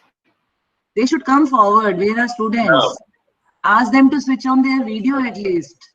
Ma'am, all are the not students. Some is the professors and some is the sorry. participants of the show. So my greetings to all the faculty members. Yeah, you told me that the students are good morning ma'am. Good morning. हाँ जी, मेरा नाम madam Parminder Singh है। मैंने masters किया central university of Punjab से। अभी Punjab government में job कर रहा हूँ। Very good. हाँ, मेरा क्वेश्चन आपसे जैसे हम पर कैपिटा पे बात कर रहे हैं कि इंडिया का जो पर कैपिटा है वो काफी कम है with as comparison to US. लेकिन अगर आप इसको दूसरी टर्म्स में देखें कि जितना हम एमिशन कर रहे हैं, हमें तो हमारी कंट्री को शायद वही काफी हिट कर जाएगा अगर हम यूएसए को देखें कि वो स्टैंड कर जाएंगे उसके अगेंस्ट उस चीज के। तो इस पे आपका क्या कमेंट है? परमिंदर, अच्छी बात आपने बोली है, लेकिन आप ये देखो कि आप एक ही घर में दो लोग हैं, उनको आप कैसे कंपेयर करोगे? आप पहले मुझे बताओ। आप परमिंदर हो और आपका ब्रदर है, आपका अलग स्टाइल है लिविंग स्टाइल। आप पंजाब गवर्नमेंट में काम कर रहे हो सकता है वो उसका अलग स्टाइल हो, नेचर अलग हो, एनवायरनमेंट अलग हो। तो अगर हम ये कंपेयर करते हैं कि यूएस के कंपैरेटिवली हम जो कर रहे हैं वो सही है या नहीं है, that is not good way. First of all I would like to say comparison. यही मैं कह रहा हूँ ना, यही मैं कह रहा हूँ कि हम कंपैरिजन क्यों शो कर रहे हैं कि यूएस इतना कर रहा है। हम कंपैरिजन शो नहीं कर रहे, हम कंपैरिजन शो कर ही नहीं रहे। हम ये बता रहे हैं और प्लेटफॉर्म्स पे हो रहा है, तो उसका एक रीजन है उसका। क्योंकि जो मैंने बताया कि हम सिर्फ जो हर कंट्री अपना अपना काम कर रही है, ठीक है। जैसे मैंने बताया कि 186 कंट्रीज हैं जो कि they have taken the pledge, they are pledging, they have taken pledge कि हम अपनी कंट्री को स्टडी करके हम अपना रिड्यूस करेंगे एमिशंस, ठीक है। वो कंपैरिजन नहीं है, वो स्टेटस है, दैट इज अ स्टेटस। तो जो ये मैंने फिगर दिखाई है वो कंपैरिजन के लिए नहीं दिखाई है, वो स्टेटस के लिए दिखाई है कि देखो भाई यूएस का इतना है, उसके बाद जापान का है, उसके बाद चाइना का है, फिर इंडिया है, फिर ईयू है। सो कंपैरिजन नहीं है, only to understand. Nisha, can you allow me to enter here and respond? Yes, sir. Please, sir. So, I think it's a very important question, and this it's a comparison. In fact, this is the fundamental negotiation point for India at the international, negotiation level.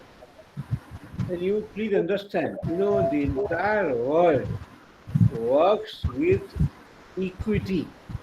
See, every person who takes birth in this world has equal rights, whether he's a man from US or he's a man from India. And that is the reason why the comparison is always logical if it is done per capita. Country size is geographical. India has this much population, US has this much population. This is a geographical issue. But equity is per capita, and India has been fighting on the equity part in the international level, because everybody has equal right to live in this world. And that is why when you compare India with US, India has per capita emission of 1.2, and whereas US is 24.5. Now this is the comparison which is normally present. And another thing I will present here, in terms of sustainability and lifestyle, you will be surprised. A recent study done by Globoscan and that is National Geographic, saying that in terms of lifestyle and sustainability, average India has #1 position in the world, whereas the US is the worst in terms of lifestyle and sustainability. there are two main issues. There are four main parameters which determine this. First is the food style of, how you consume the food. The second is how you live, that is habitat. Third one is how you use transport. And fourth is how you dispose of things. All the four category, India is number one with Brazil. Now that is that equity. So in fact, since at the international level we have been fighting. I don't want to go into detail, but I can answer your question in much more detail. But the question is that, in fact, now being asked internationally, and this is going to be the agenda for the next COP, that India is doing much more than what is expected out of it. So we are supposed to be answerable on taking action in area of adaptation. But in the mitigation area, India has done. In fact, Dr. Nisha has shown that slide that our energy efficiency is already 22%, whereas we expect only 30% by 2030. So, and similarly, the renewable part already 36% is already a renewable versus the fossil fuel ratio, which is in fact we achieved the target in 2018 itself, which we were supposed to achieve in 2022.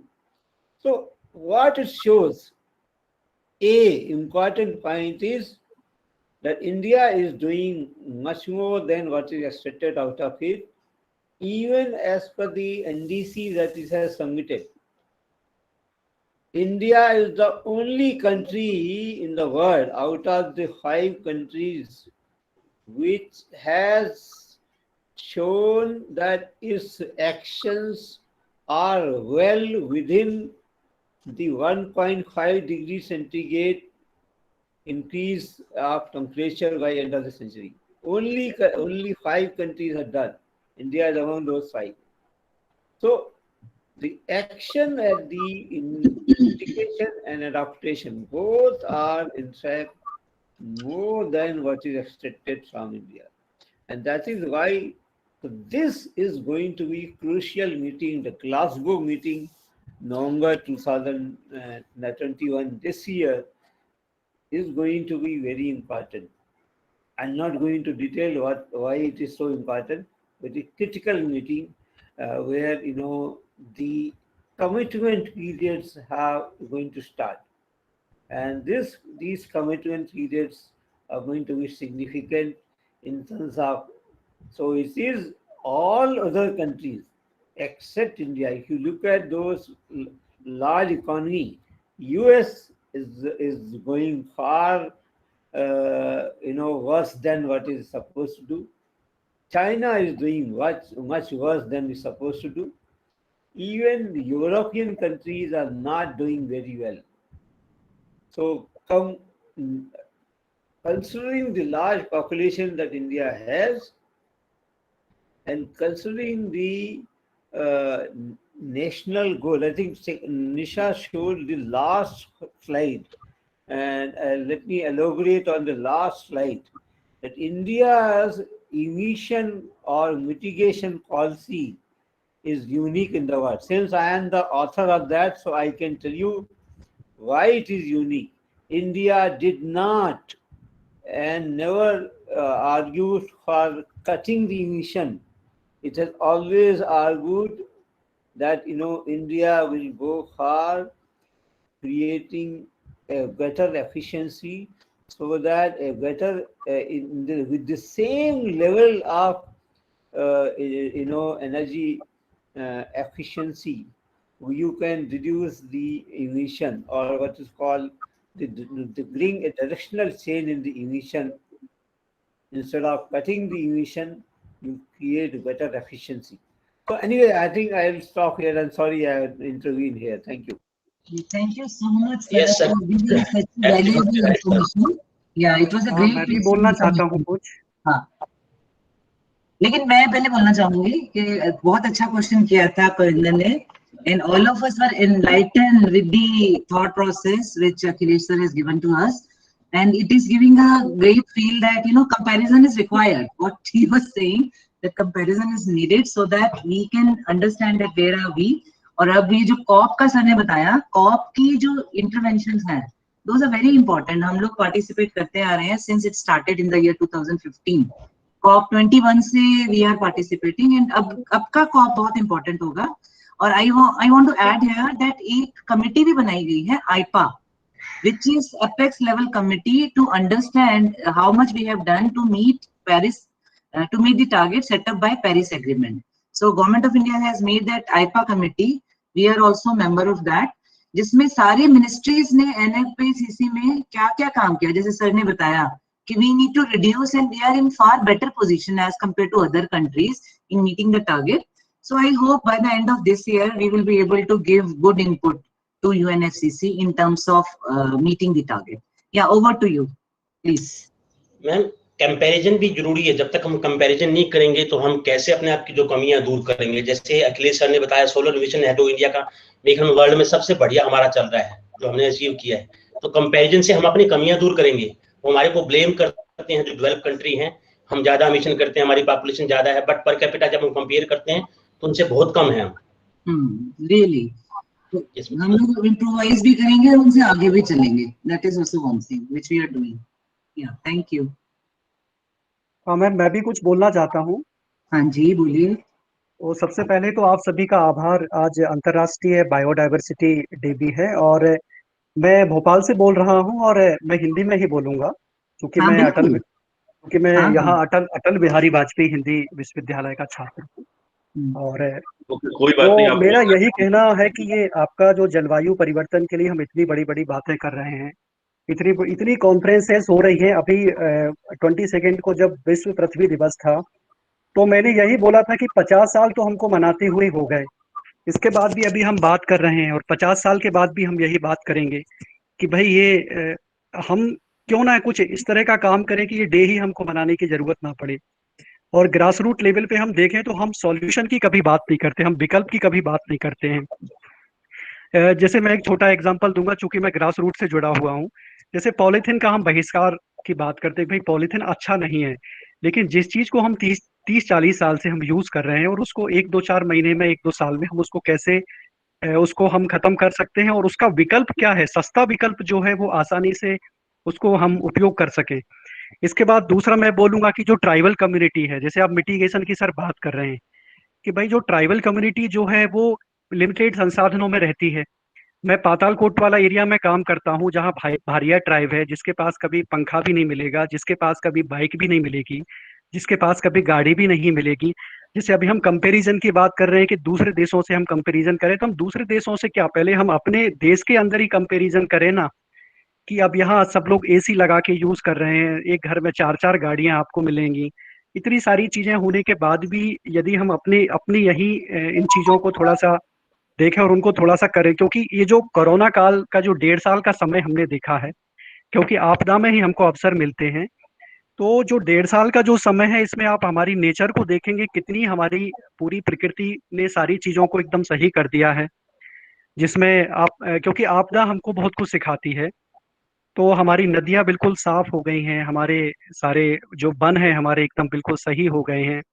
और सरकार की कुछ नीतियां हैं, जैसे मैं मध्य प्रदेश में हूं तो अभी हमारे यहाँ हीरे का सबसे बड़ा भंडार मिला है, जिसमें 3.42 करोड़ कैरेट का हीरा हमारे यहाँ मध्य प्रदेश के बक्सवाहा में मिला हुआ है, जिसपे अडानी जो बिड़ला जो ग्रुप है इस पे 52,000 करोड़ रुपया खर्च कर रहा है.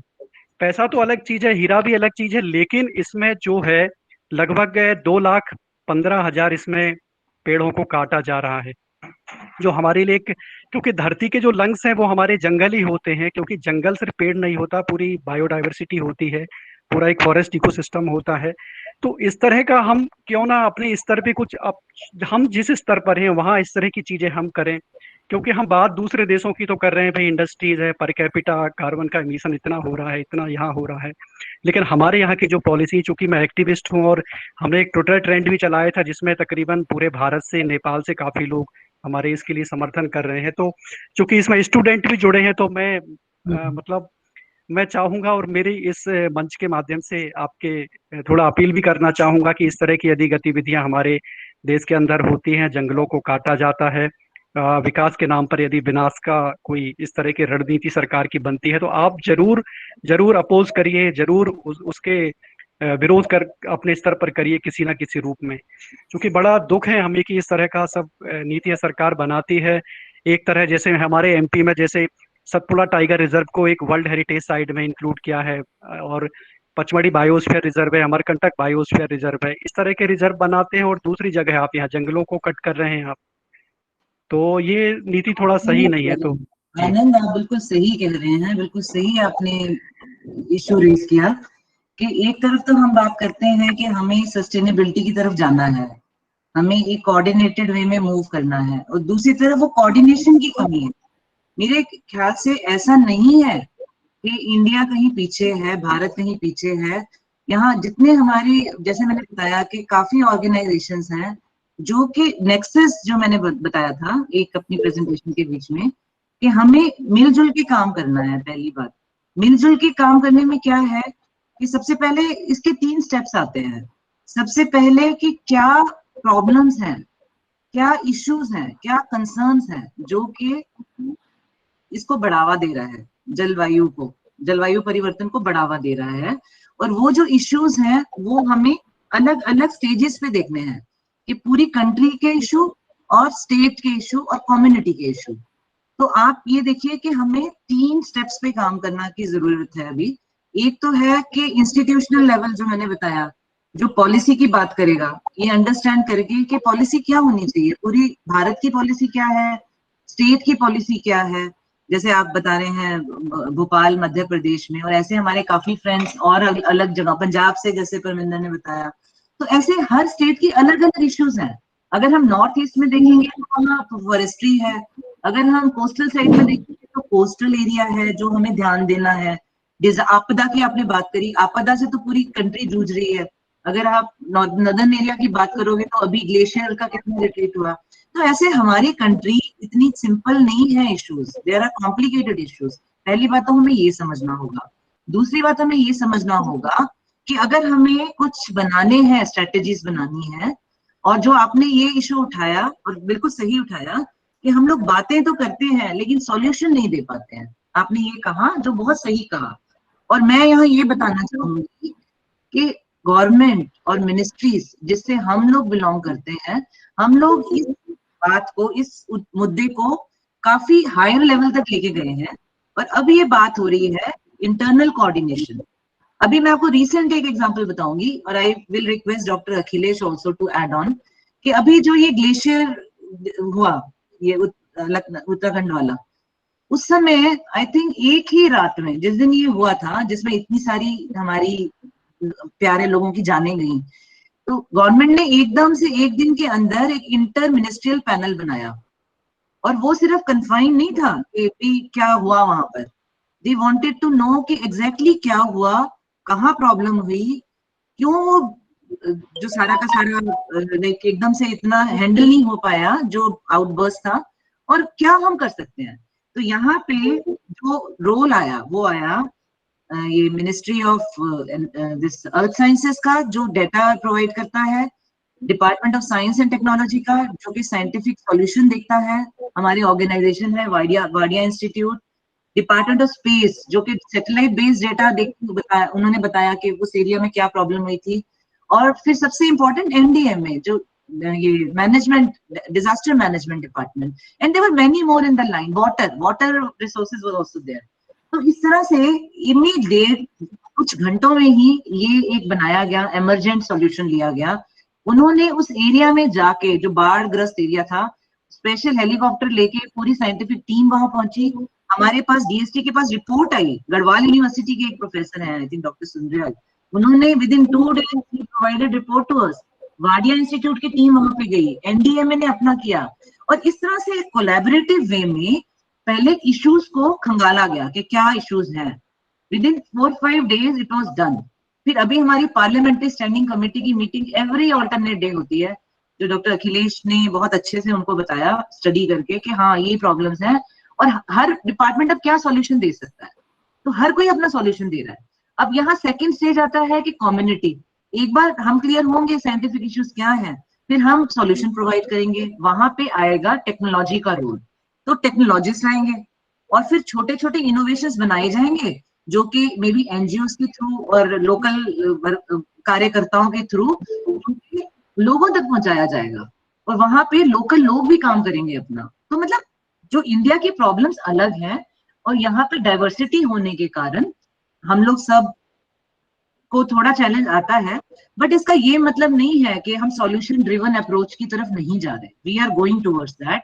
It's taking time considering the challenges around and groups like you who are well versed with the problem, आप लोगों को पता है क्या करना है, तो आप लोग भी हमें बताते रहते हैं टाइम टू टाइम और हम उसको अडॉप्ट करते हैं। I just want to say that. Ma'am मैं कुछ ऐड करना चाहूंगा इसमें। गवर्नमेंट पॉलिसी तो बनाती है, बट जब भी हम एनवायरमेंट की बात करते हैं, बायोडाइवर्सिटी की, रिसोर्सेज की, तो कम्युनिटी का पार्टिसिपेशन बहुत जरूरी होता है। कितने लोग हैं लिटरेट हैं, कितने लोग पार्टिसिपेट करते हैं। पॉलिसी अच्छी बनती है, बट जब तक हम सब मिलके पार्टिसिपेट नहीं करेंगे हम कोई भी टारगेट अचीव नहीं कर सकते। बिल्कुल। तो आनंद जी आपका कुछ हम लोग बता पाए, कुछ इन्फॉर्मेशन आपके जो आपने पूछा, कुछ हम सेटिस्फाइड आंसर दे पाए? जी बिल्कुल बिल्कुल, बस मेरा यही कहना है कि सरकार जब भी किस तरह की कोई पॉलिसी बनाती है तो ये पब्लिक डोमेन पे होना जरूरी है, क्योंकि जैसे हमारे यहाँ ये 20 साल पहले से रियो टिंटो ने ये सर्वे वगैरह सब 20 साल से कर रही थी, लेकिन ये तो किसी एक न्यूज के थ्रू हमको पता चला। तो जो भी इस तरह का कितना विनाश होगा, कितना इसको हमारे एनवायरनमेंट को क्षति होगी, तो एक पब्लिक डोमेन पे भी पता होना चाहिए। क्योंकि एज मैं एक लेमैन की तरह मैं बात कर रहा हूँ, यदि मैं कोई एक ड्राइवर टाइम की शॉर्टेज है हाँ जी, मैं डॉक्टर अखिलेश गुप्ता जी को कहना चाहूंगी, रिक्वेस्ट करना चाहूंगी, थैंक यू प्लीज। हाँ या आई थिंक ये प्रश्न जो है वो हमेशा बना रहेगा और कि इसका एक फंडामेंटल कारण मैं बताता हूँ। तो एक there is always a kind of कहते हैं पैराडॉक्स होता है, एंड इंडिया के साथ सबसे बड़ी एक चैलेंज ये है कि इंडिया भारत जो है कुछ ही देशों में आता है जहाँ एक जो विकास और पर्यावरण के बीच में डाइकोटमी है। एक ये डाइकोटमी, ये पैराडॉक्स इस तरीके का है कि इंडिया का विकास अगर आप देखें तो in fact all human development index के केस आप देखिए ट्रेंड या और किसी भी पैरामीटर से देखिए, हम अभी विकास के रास्ते में विकसित देशों से काफी पीछे। लाइक ह्यूमन डेवलपमेंट इंडेक्स देखिए तो विकसित देशों का एक लगभग 1 है, 9.9 और 0.8 ऐसे तरीके का अमेरिका का है, हमारा 0.67 0.68 ऐसे आ रहा है। तो हमको विकास, अगर हमको विकासशील से विकसित देश बनना है तो डेवलपमेंट करना पड़ेगा। डेवलपमेंट के रास्ते में हमारा पर्यावरण आता है और यही बैलेंस करना एक बहुत मुश्किल काम होता है। ज्यादातर पर्यावरणविद जितने होते हैं वो सरकार की विकास नीतियों से काफी नाखुश रहते हैं। ये पेड़ काट दिए उन्होंने, ये रोड बना दी, ये वो भी जरूरी है। ये जो बैलेंस है इसको बनाना एक मुश्किल, अभी जो मैंने अभी पहले बात कही, इसीलिए सरकार ने ये कहा कि हम इमिशंस को कम करेंगे through bringing a directional change in the development. तो ये जो डेवलपमेंट का डायरेक्शनल चेंज है वो यही है कि keeping sustainability intact we will bring the economic growth। ये एक मुश्किल मंत्र है, मुश्किल रास्ता है और इसमें काफ़ी इसकी understanding I am sorry but इसकी अंडरस्टैंडिंग इन्वायरमेंटलिस्ट को भी नहीं है कि कैसे हम डायरेक्शनल चेंज ला रही है गवर्नमेंट। गवर्नमेंट के लोगों को भी नहीं हो रही है क्लैरिटी की कहाँ बैलेंस बनाया जाए। तो ये एक समस्या है। लेकिन एक और चीज के साथ मैं बताना चाहूँ, क्लाइमेट चेंज एंड वेदर का जो डिफरेंस है, वही डिफरेंस क्लाइमेट और वेदर को हैंडल करने के लिए भी है। तो अभी जैसे डॉक्टर निशा ने बताया कि वो विविधता आई, हमने ये टीम भेजी, वो टीम, ये नी जर्क रिएक्शन है, ये हमने किया और ये हैंडल किया, ये नी जर्क है। लेकिन क्लाइमेट चेंज को या पर्यावरण को अगर सुधारना है तो नी जर्क नहीं, लॉन्ग टर्म प्लान पे जाना पड़ेगा। इसलिए क्योंकि climate change long term changes है, ये शॉर्ट टर्म नहीं है, आज और कल के चेंजेस नहीं है, ये लॉन्ग टर्म है। एक और बहुत मुख्य बात बताना, अक्सर लोगों को नहीं पता ये बात कि क्लाइमेट चेंज कोई आज नहीं हो रहा है, ये मिलियंस ऑफ ईयर से हो रहा है। लेकिन वो नेचुरल चेंज हुआ करता था, वो नेचुरल चेंज अभी भी हो रहा है। तो ये जो बहुत से ऐसे चेंजेस ऐसे हो रहे हैं जो मैन मेड क्लाइमेट चेंज के साथ नेचुरल क्लाइमेट चेंज मिक्स हो गया। और यही रीजन है कि हमको हर चीज जो होती है उसको हम क्लाइमेट चेंज बता देते हैं। मीडिया में कोई बारिश हो गई कहीं, कहा ये क्लाइमेट चेंज है, वो क्लाइमेट चेंज नहीं है। तो there is a difference, climate change और क्लाइमेट वेरिएबिलिटी, इन दोनों में डिफरेंस समझना पड़ेगा। तो क्लाइमेट वेरिएबिलिटी अलग है और क्लाइमेट चेंज अलग है। क्लाइमेट वेरिएबिलिटी ये कि आपको बुखार आ गया, 104 तक गया बुखार, लेकिन वापस 99 आ गया, 98.6 आ गया। क्लाइमेट चेंज ये है कि वो 98.6 जो है वो ओवर टाइम 99.6 हो गया। आपका नॉर्मल तापमान ही वो ज़्यादा 1 डिग्री बढ़ गया, वो है चेंज। एनीवे ये जो बहुत कॉम्प्लेक्स इशू है, इसको समझना है। तो ये ज़्यादातर जो लड़ाई है, मैं भोपाल में आप गया था, बड़ी लंबा लेक्चर हुआ लोगों के सामने, और तमाम पर्यावरणविद जो है बहुत एजिटेटेड हो जाते हैं, ये नहीं कर रही है सरकार, वो नहीं कर रही है सरकार। बट सरकार आनंद को नहीं बोल रहे, बट वो सरकार को ये जो चेंज है इसको समझना पड़ेगा। ये चेंज जो है ये स्लो होगा, आप कल उम्मीद नहीं कर सकते कि ये हो जाएगा। अगर आप प्लास्टिक को रिप्लेस करना है तो आपको एक अल्टरनेटिव पहले बनाना पड़ेगा। उसका कहाँ है अल्टरनेटिव, आपको पता है?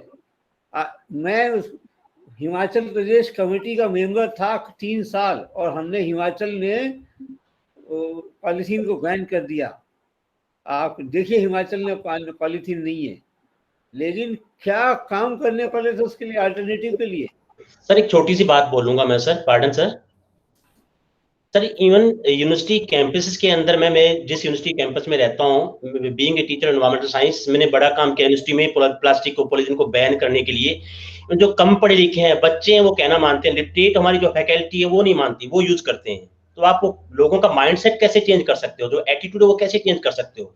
खाली पॉलिसी से काम नहीं चलता, जब तक हम अपना एटीट्यूड चेंज नहीं करेंगे पॉलिसी कुछ भी नहीं कर सकती। तो इसीलिए कम्युनिटी का पार्टिसिपेशन, आपने जो बात कही वो बिल्कुल सही है कि कम्युनिटी का, हिमाचल में भी जो चीज हुआ उसने कम्युनिटी को सेंसिटाइज किया गया। Yes sir. गांव तक मैसेज गया। लेकिन ये भी सरकार और कम्युनिटी दोनों साथ में मिलकर काम करना पड़ेगा। लेकिन मेरा एक यही बात है कि ये जो माइंडसेट है, ये माइंडसेट में बदलाव जो है ओवर द टाइम आएगा।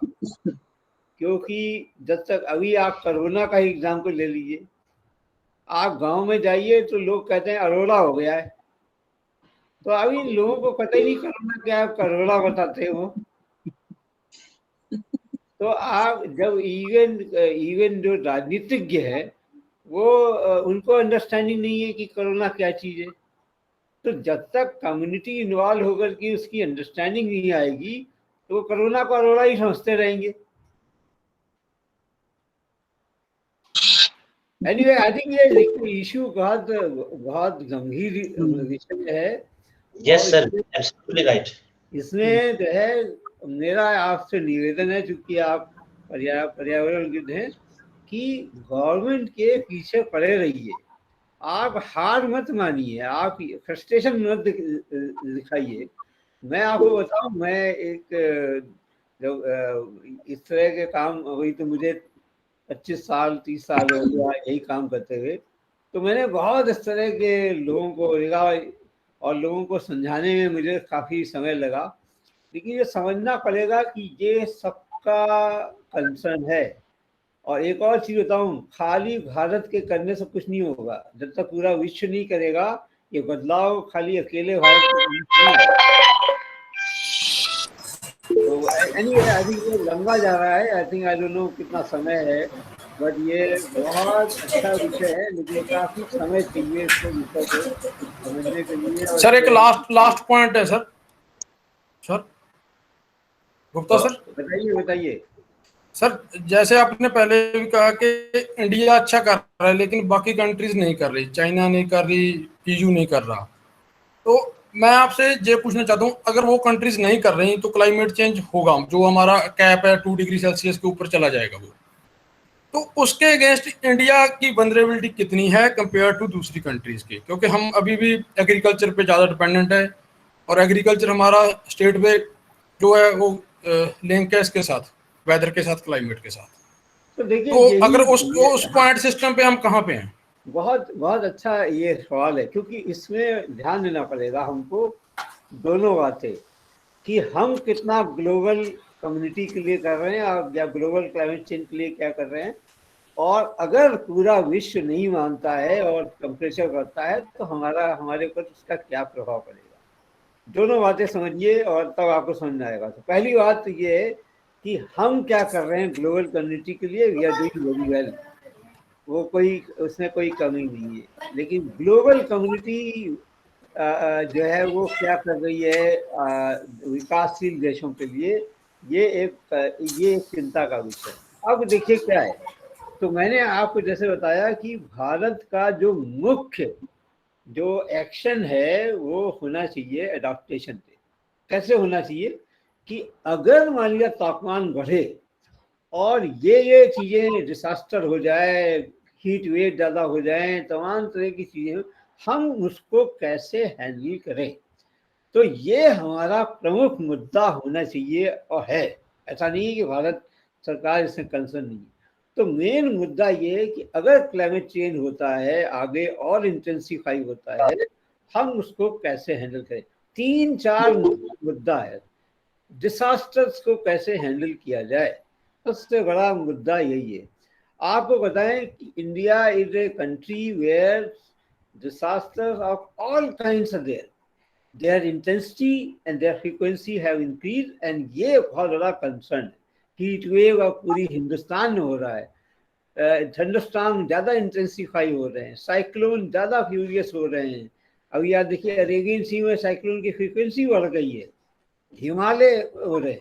अब इनको कैसे हैंडल, तो disaster management policy has to be revisited, and that is what we are working on. So I am the member of a national committee to revise the disaster management policy of the country. Now this is one important area. So how do you do it? You create more observational system, you create better warning system, you create more communication system, you make people more aware. You must have a enough things to evacuate people, make them safe. So there are a number of things that need to be done. This is one thing. Second thing is that how do we address the distress part which is caused by these extreme events and also with several other things. ये बहुत बड़ा concern है और ये नया विषय है जो अभी आएगा। इससे mental stress is becoming very important now, and government is seriously thinking कि मेंटल स्ट्रेस को कैसे एड्रेस किया जाए। लोग घबरा रहे हैं, लोग परेशान हो रहे हैं, उनको old people are getting, so there are several, I'm not going to detail. So this is the first thing that we need to address how do we handle the thing. Now, another thing which is very important here is that कि अब अगर बढ़ता है तो भारत का global response क्या होना चाहिए. पूरी दुनिया में लड़ाई सिर्फ एक बात की हो रही है, पूरी दुनिया में लड़ाई कि कौन कैसे एक दूसरे के इकोनॉमिक प्रोग्रेस में आगे बढ़ रहा है. चाइना ने क्यों सब चीज धत कर दी? क्योंकि चाइना को सबसे आगे पहुंचना है, यूएस के भी आगे पहुंचना है, और वो तो अब धूर्त स्टेट बन गया है, वो किसी की बात मानते ही नहीं है. तो आज जो भी करना कर लो वो मानते नहीं, क्योंकि वो तो उसको किसी बात का डर नहीं रह गया. अमेरिका अभी तक जो है काफी अलग जाता. अभी जो बाइडन ने कुछ करने की कोशिश किया है, जब तक पूरा विश्व साथ में नहीं आएगा क्लाइमेट चेंज नहीं होगा कम, ये बात मान के चलिए. ऑलरेडी जो यूएनएससी का क्लाइमेट ट्रैकर है वो बता रहा है कि we have already exceeded and drifted from the path of 1.5, forget about 1.5, 2 degree path we are drifting. Now this is a dangerous thing. 2 degree impact itself is very high, and if you go beyond that, the life become unsustainable in the thing. तो आप देखिए concern ये है, मैंने जैसा कहा कि भारत को तैयार होना पड़ेगा इस उन विभीषिकाओं से, उन एक्सट्रीम से जो हमारे ऊपर आने वाली है. ये समय अब हमको फोकस करना पड़ेगा, कंसोलिडेट करना पड़ेगा ऑन एडॉप्टेशन. नहीं सर, वही मैं करूँ. एक मिनट तैयार होना पड़ेगा, लेकिन जैसे हम ट्रैकिंग तो कर रहे हैं. Veer Pratap, this will be the last question because our other मैं यही पूछना चाहता हूँ आपसे कि आप जैसे साइक्लोन है उसकी पहले आप प्रेडिक्ट कर दोगे, लेकिन जब वो आगे एग्रीकल्चर, आपका पूरा एग्रीकल्चर है, 15 स्टेट्स पूरी एग्रीकल्चर पे हैं, तो जो क्रॉप को डैमेज तो करेगा ना वो. ठीक है, आपको पहले वार्निंग तो मिल गई, उसके लिए हम क्या कर रहे हैं? अभी वही तो मैं आपको समझा रहा था कि एग्रीकल्चर पे ऑलरेडी इम्पैक्ट हो चुका है. एग्रीकल्चर से इम्पैक्ट, दोनों प्रॉब्लम आ गई है. Climate change is inflicting drought as well as floods, दोनों ही पार्ट है. सो अगर ड्राउट फ्लड इन्फ्लिक्ट करता है तो हमको दोनों चीजें एडजस्ट करने के लिए ड्राउट रेजिस्टेंट वैरायटी भी चाहिए एंड फ्लड रेजिस्टेंट वैरायटी भी चाहिए. आप अगर छत्तीसगढ़ और मध्य प्रदेश का स्थिति देखें वहाँ, और आपको पता है कि वहाँ जैसे ज़्यादातर जितने जैसे राइस है, paddy, most of the paddy in central India और north India are under the irrigation, under the assured irrigation. लेकिन वो क्या हो रहा है कि वो assured irrigation is also getting impacted because ground water is getting impacted. When rainfall, extreme rainfall happens, what happens that the rainfall of 1 week is falling one day, and so entire rainfall goes as runoff and percolation doesn't take place. So when it goes runoff, it will cause flood, but at the same time it does not allow percolation. So groundwater is seriously getting depleted, not just in the North India, Punjab, Haryana, where irrigation is done totally through groundwater, but also in the area, other areas.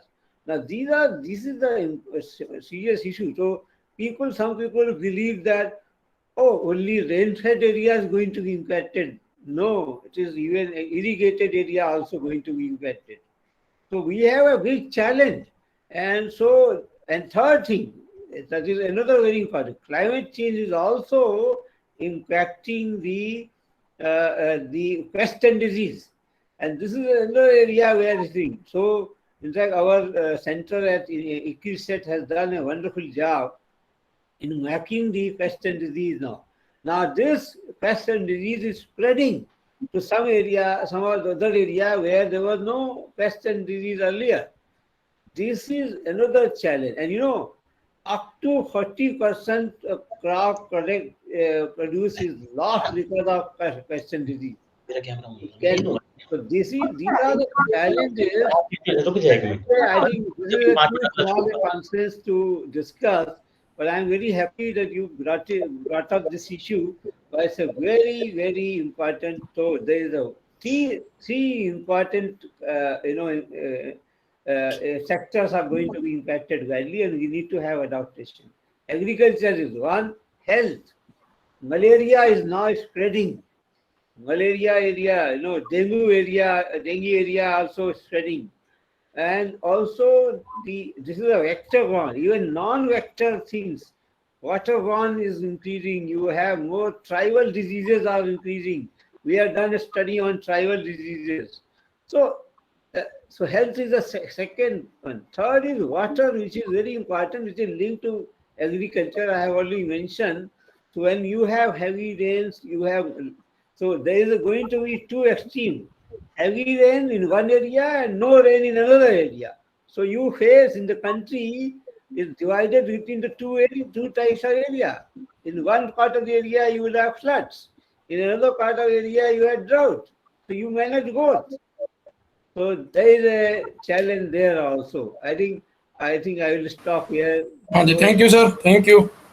Yeah, thank you so much, I sir. think आपको answer मिल गए होंगे अपने questions के काफी कुछ लगता है. I request to all the participants to please open your webcam for a moment to take a photograph. That will be the use.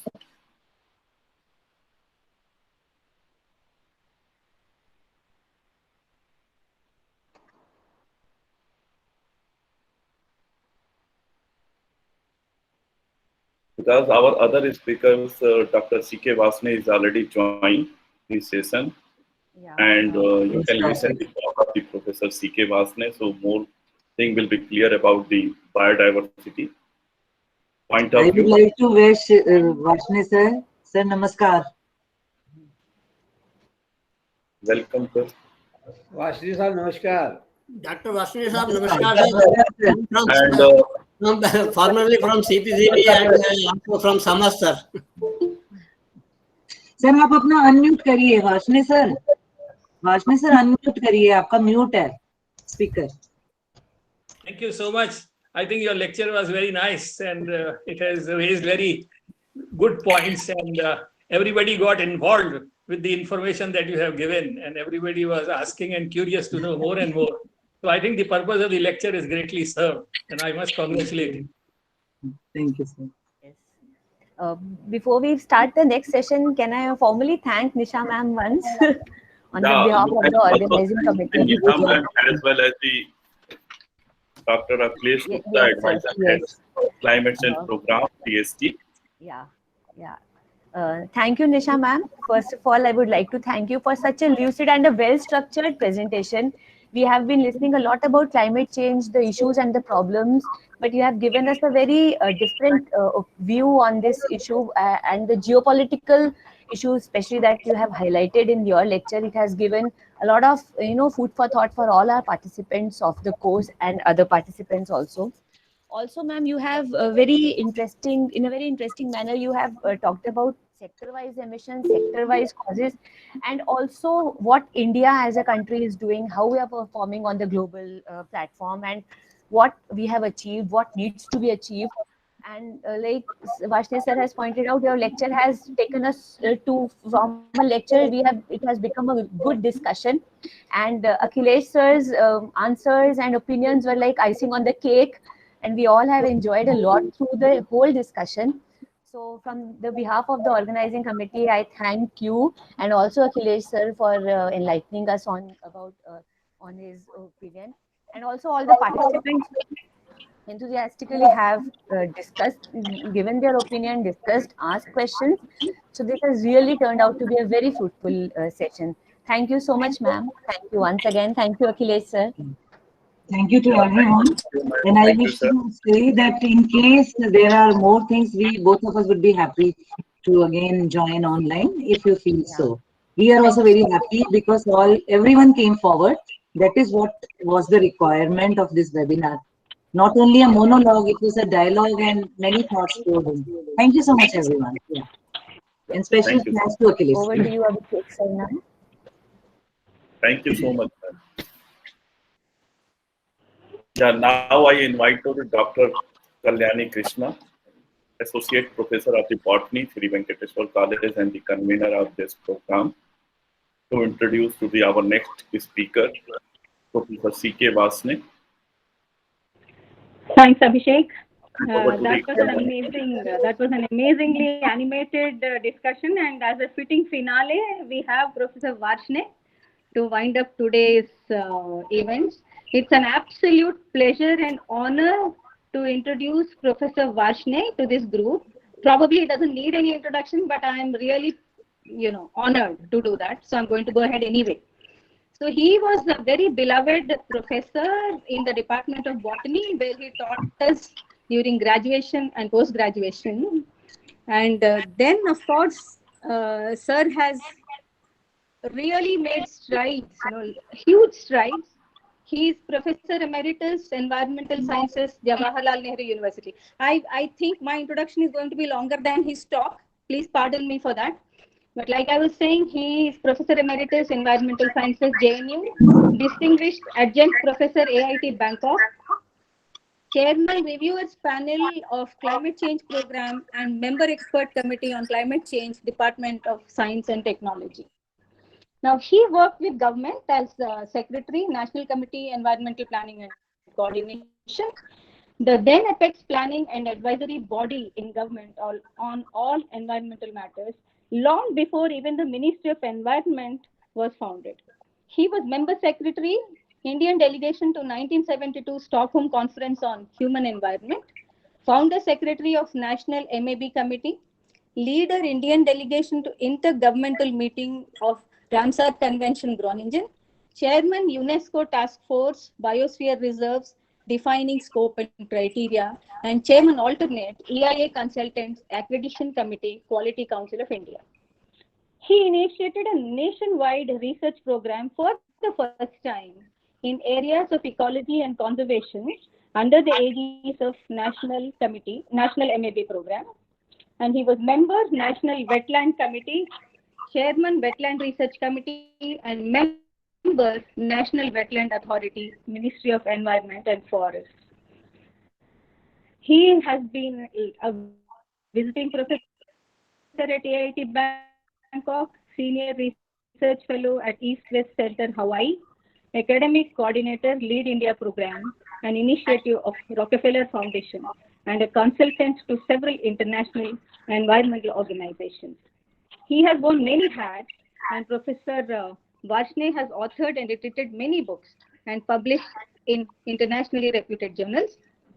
He's a fellow and patron of Society of Environment and Development, SED India, which is also one of the organizers of this webinar. He is the recipient of prestigious Vasvik Award of Environmental Sciences and Technology and Swami Pranavananda Saraswati Award of Environmental Sciences and Ecology. Like I said, it's an absolute pleasure. I invite you all to go ahead and hear the keynote address by Professor Varshney. Ladies and gentlemen, Professor Varshney.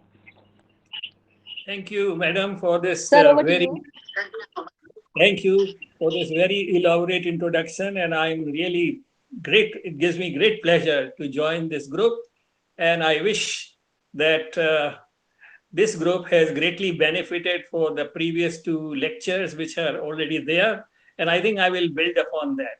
And what I am going to do is, first I will ask Abhishek that how much time do I have, because I'm already late by some time, but they starting late. So how much time do I have? So that accordingly I plan my talk and then we move ahead.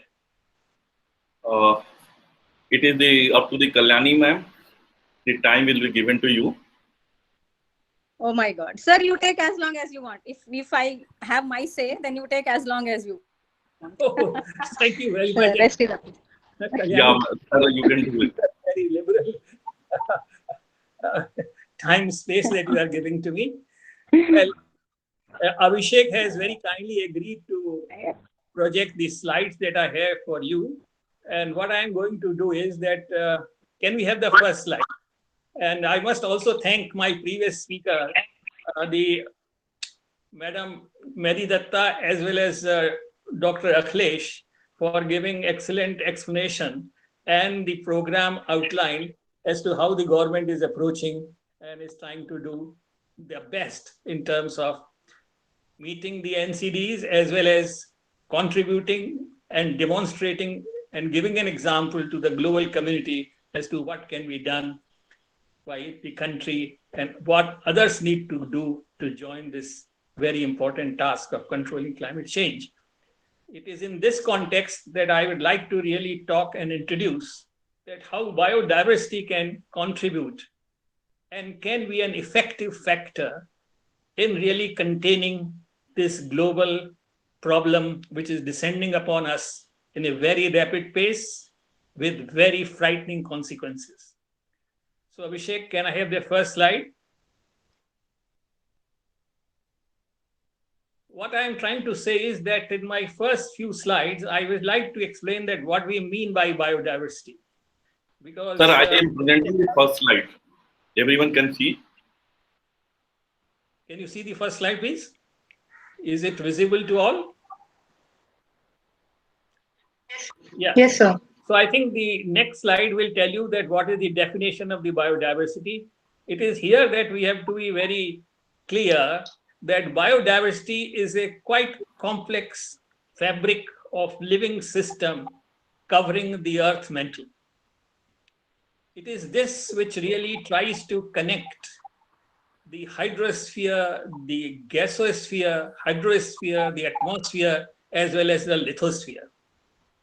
And it is this thin layer of life which extends about 11 kilometers up in the atmosphere and equally deep into the ocean, the deep ocean gorges. It is this thin slice which really is responsible for varied processes as well as activities which support us, which sustains us, not only which sustains the present generation, but which has sustained our great-grandfathers, as well as which is going to sustain, if we keep it intact, our future generation for a long, long time. And therefore, it is important that each one of us must understand and appreciate that what we mean by biodiversity. Biodiversity is the variety of life in its all manifestations on the terrestrial surface, which includes species. What species we mean, I think all of us know that how do we have different varieties of plants and animals. A mango tree, a neem tree, an amla tree, and so on and so forth.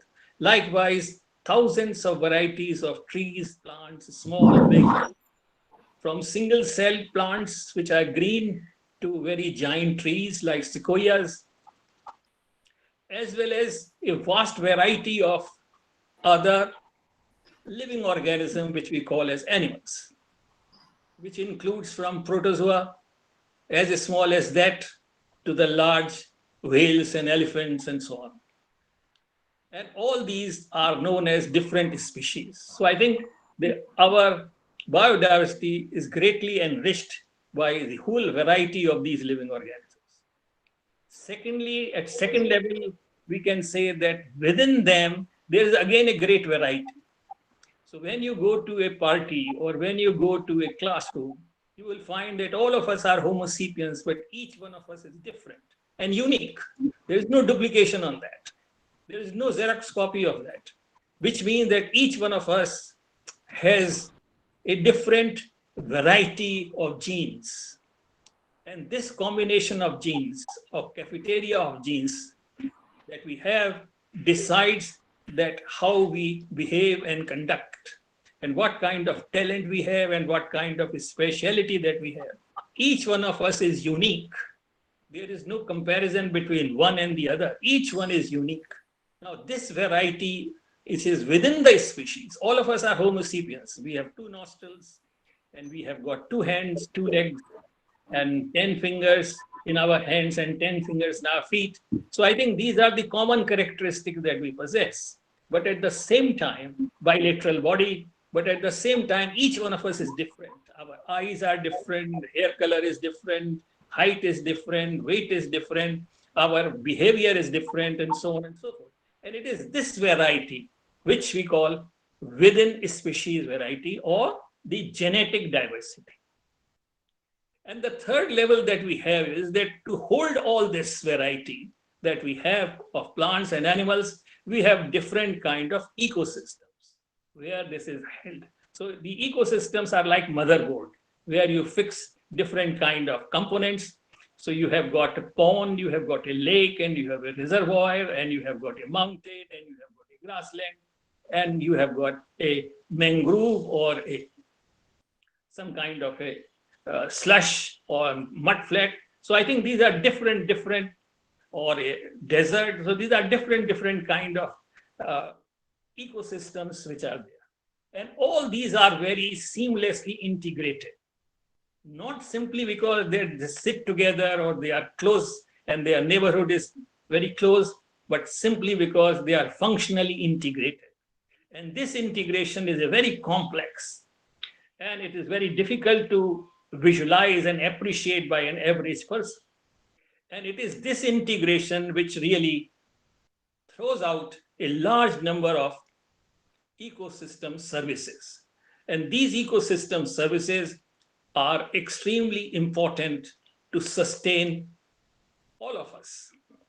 And if I am permitted to say that not only that these ecosystem services sustain us, but mankind and all animals are product of it. They all together work in unison to accomplish the task, and the task is that to harvest solar energy, process solar energy, and in doing so, help in recycling the nutrients as well as creating many value addition on the mantle of our earth. And that is creation and formation of soil. I think Dr. Akhilesh Gupta was right in saying that if you have got huge amount of rainfall, which normally should have come over a period of week, and if it comes in a short spell, then most of the water is drained out. How to hold it? And he raised this issue and he explained that it is very complex. But I think later in the lecture, I will like to say that there are means and ways, if we really understand, to augment the process with the help of biodiversity of retaining this water and reducing the catastrophe that is caused by the floods or the catastrophe that is caused by the drought. So I think there are simple and easy ways of doing this, provided we understand how nature works and what are the biodiversity advantages and how we can make use of it. I think the next slide will try to show that this biodiversity is all functionally integrated. There are all kinds of food chains. These food chains are complexly interrelated and they work ceaselessly.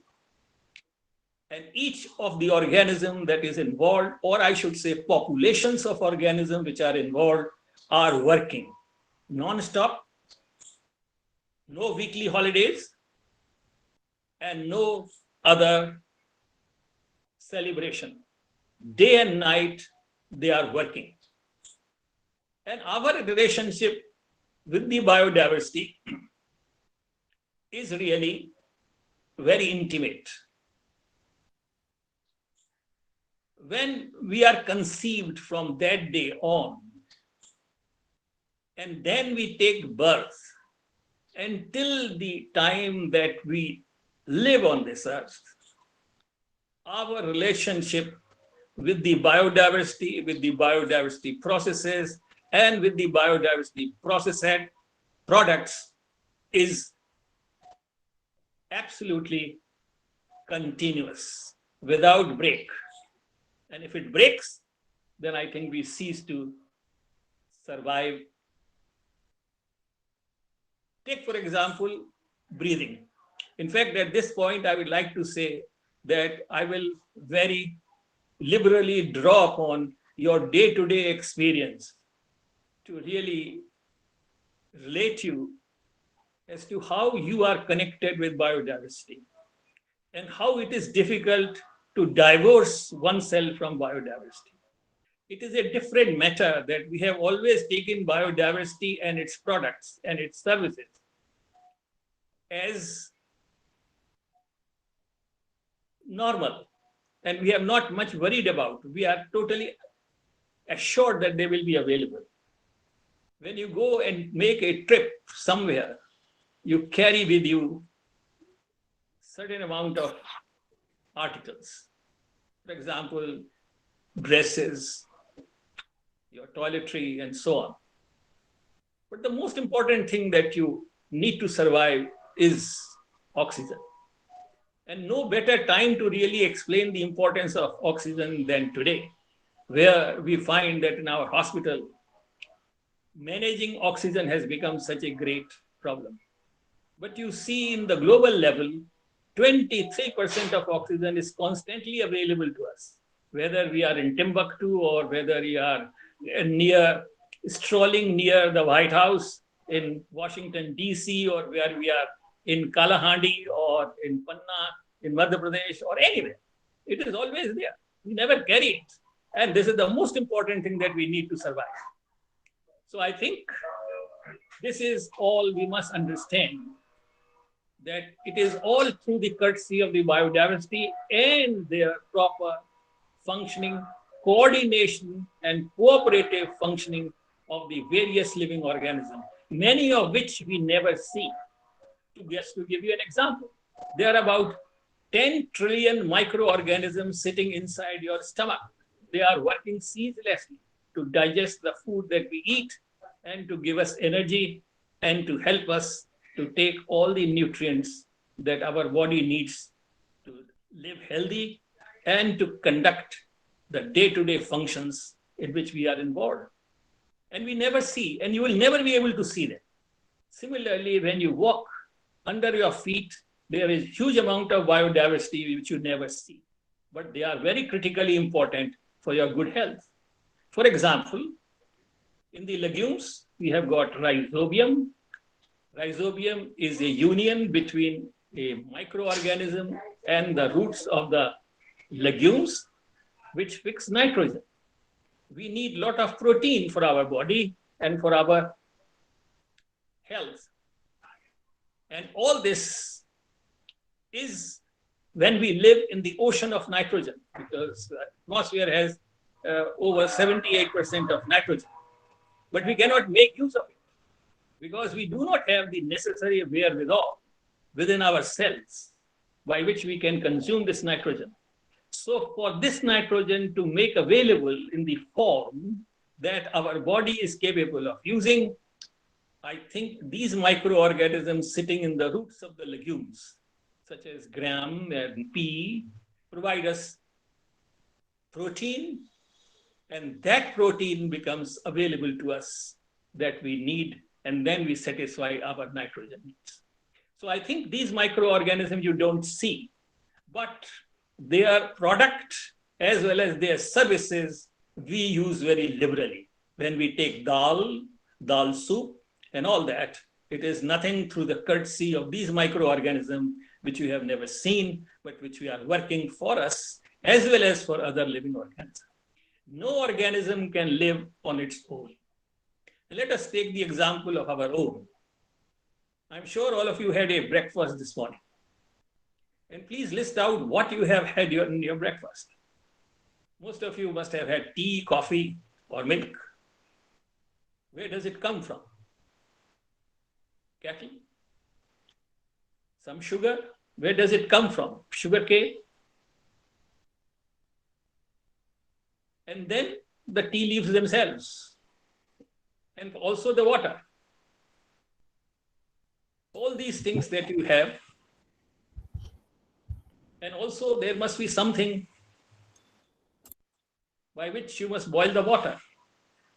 And I think Dr. Mendiratta was saying that now the biogas is available even in the villages, and there is a big program where gas will be provided and so on and so forth to the villages. And this program is going on where CNG or some other gas direct pipe is going to be available.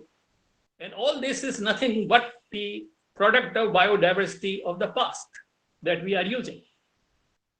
And once we are taking milk, then immediately we get connected to the kettle. And once we get connected to the kettle, then we get connected to the fodder of the kettle. And once we get connected to the fodder of the kettle, then we also get connected to the millions of small microorganisms sitting in the soil, which enables the grasses to grow and to remain healthy, to provide nutritious fodder to the cattle. So you can see that just a cup of tea connects us to so many different organisms. Other than that, you have taken some fruit, so you get connected to the fruit. And not only that, these connections keeps on changing with the changing season. So that in the summer, you are connected with melons, muskmelon, watermelon. But during winter, you get connected with oranges and something else. And they come from different places. So I think geographically, as well as in terms of organisms, a very large web of organisms are involved in supporting us through the year. And once you are talking of other variety of foods that you are quite desirous of using, then you can see that you can get connected to Californian almonds if you are taking some almonds and so on and so forth. And once you are taking black pepper, then you get connected either to the northeast and more importantly from the south. So I think large geographical area, large variety of organisms, they are all working and their products are there to support us. You wear clothes, cotton clothes, so I think you get connected to the cotton plant. And to grow the cotton plant, you can understand the kind of organisms that are needed to support it and so on and so forth. So I think my limited point that I wanted to make to relate to your day-to-day life, that if you make the similar inventory as to what you are going to have for your dinner, you will find that you're connected with large number of organisms every day. And each day they keeps on changing. So I think that our sustenance is entirely dependent upon biodiversity. And this biodiversity is so important and critical that every endeavor that mankind is indulging in cannot be accomplished. I underline this and emphasize it. Without copious and a free use of processes and products of biodiversity, whether animate or inanimate. You might be surprised to know, and perhaps it may be little astonishing to understand, that even a steel plant cannot work without freely drawing upon biodiversity products and processes. We use coal, which is nothing a product of biodiversity, which has been cooked and processed by the heat of the earth, which we are mining. And then to burn the coal, we use freely the oxygen, which is nothing but the product of biodiversity. It is only the magic of the green plants, which convert carbon dioxide, utilizing water. The reaction is kicked by the solar energy. Sugars are formed, and equimolar quantity of oxygen is released. That is, as much carbon dioxide is used, as many molecules of oxygen are released. So I think the power plant cannot work unless oxygen is used. And while we make economics our economics is really something about which also we have to think about. We never calculate the price of the oxygen. We utilize this resource, and that is not only enough. When we burn carbon and when we use thermal power plant, we are spewing large amount of gases, including carbon dioxide, sulfur dioxide, as well as metal ions, such as copper, cadmium, and all that. Now, in order to process that, we again throw it back into the environment. And all this is finally lends with the biodiversity and different organisms to process and to reduce them from toxic to non-toxic level. Of course, all this has to be within limits. And when it exceeds, it manifests itself into pollution. So what I'm trying to really suggest and say that our relationship with the biodiversity is very intimate, but through our ignorance, we are really inflicting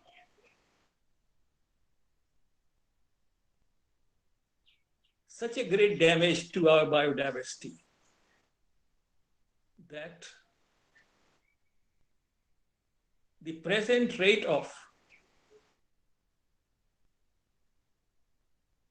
extinction is supposed to have exceeded over 1,000 times or even many thousand times over the natural rate of extinction.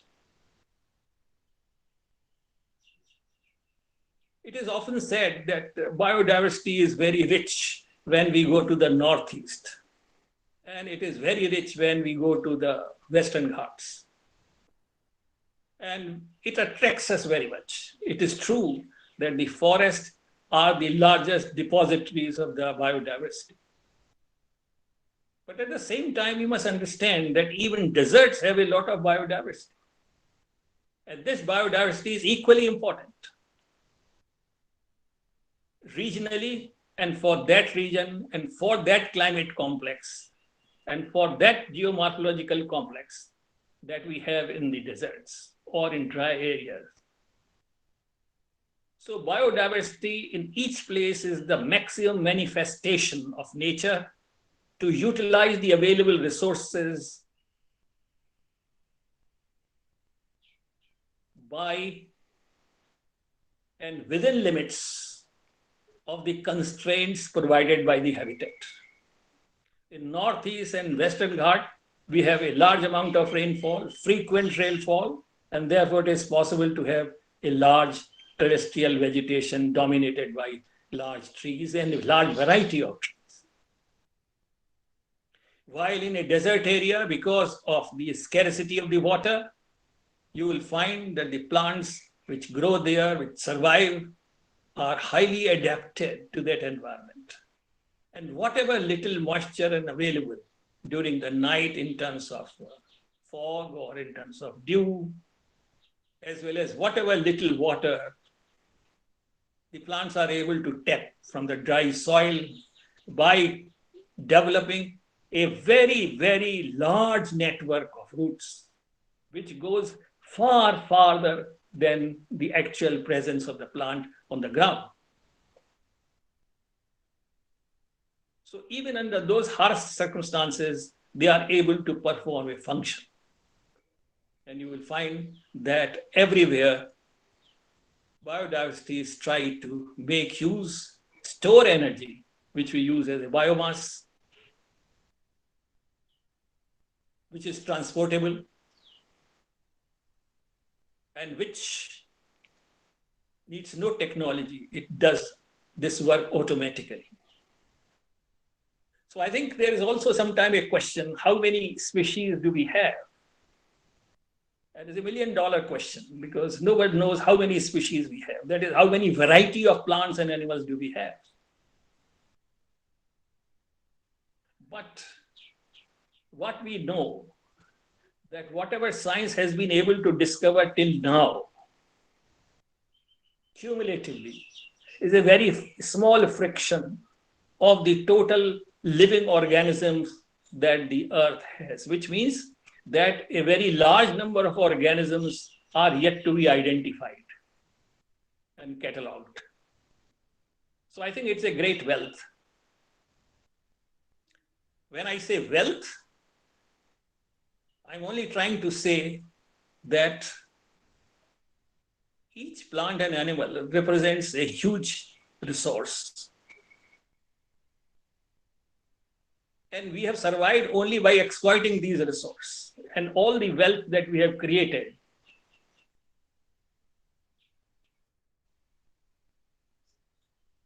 Seems to have been come out of the exploitation of this wealth. Just to give you some example, you have got in the market large amount of wide variety of rice. You can buy rice for 40 rupees a kg, perhaps even less in some places. And also you have a rice which sells at 200 rupees a kg plus.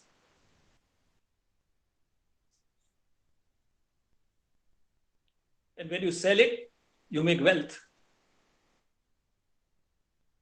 You have mangoes which are very available in many, many different varieties. Alfonso sells about 150 rupees a piece, while for 150 rupees, 2 dozen mangoes of ordinary kind, and all are mangoes. So I think the genetic diversity that each plant and animal has potential wealth in it, provided we know how to exploit. In some cases, we have been able to appreciate and we are doing it. Same thing with apples. And same thing with respect to cotton, Egyptian cotton, ordinary cotton, desi cotton, whatever you may have. Even in human beings, there are people who have a talent of singing, there are people who have talents of dancing, there are others who have got a great talent of cooking, and each one of them really have served the society in their own way. One thing more I want to say about the biodiversity, that often the issue is raised, whether development or saving the forest. What needs to be done? Heated debate with no answers. Largely because we hardly understand the biodiversity to defend it, and we also do not understand enough, hardly, about the development and its consequences. So I think these are two areas where there is a huge gap of knowledge and understanding. But so far, what we understand as of now is this, that biodiversity is a long-term,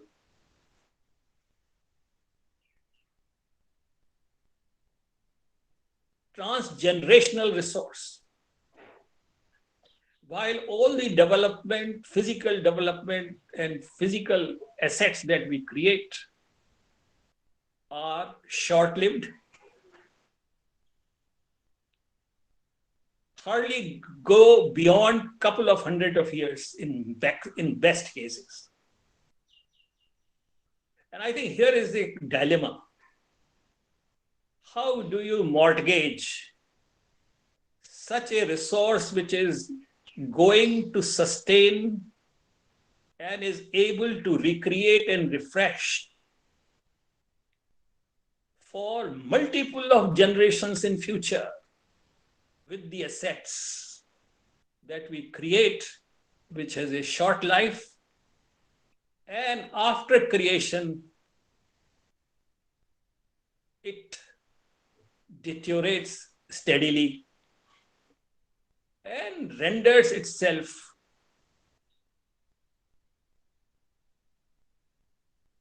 not as utilitarian as it was in the beginning. So I think this is a very important question that we have to understand. And I think it is this which should really guide us. The topic of today has been, which Abhishek has decided us to, that how we can use biodiversity to contain the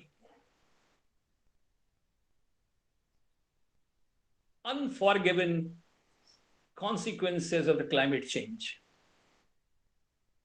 or how we can halt climate change. I think biodiversity provides a very effective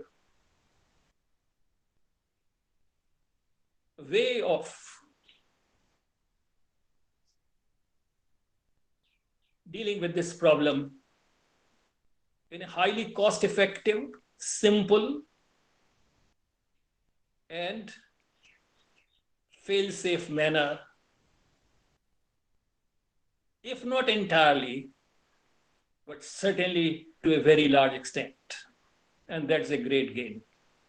There was also a question raised by one of our attendees that if the climate change is coming and the drought is a natural consequence of that in many parts of the country, what is it that we should do? We know the danger is coming. What plan do we have? How we can prepare if the other countries don't behave and don't stick to their commitments, as perhaps India is capable of, at least of now doing? What is it that we should do? How we prepare ourselves? You know, it's a very difficult question to answer.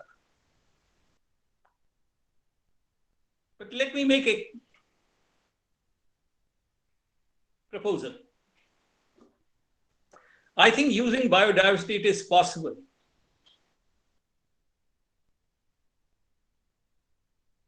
to handle the situation, to prevent the ugly consequences which are not too difficult to anticipate. I will give you one such example.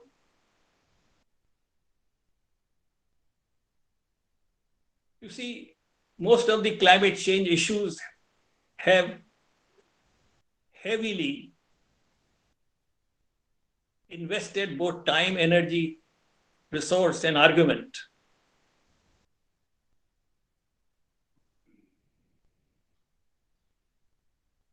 diplomatic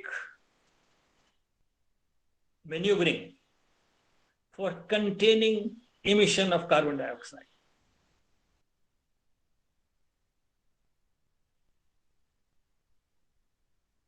Without giving equal emphasis to alternatives which are attractive, effective, and highly practical in supporting and containing climate change.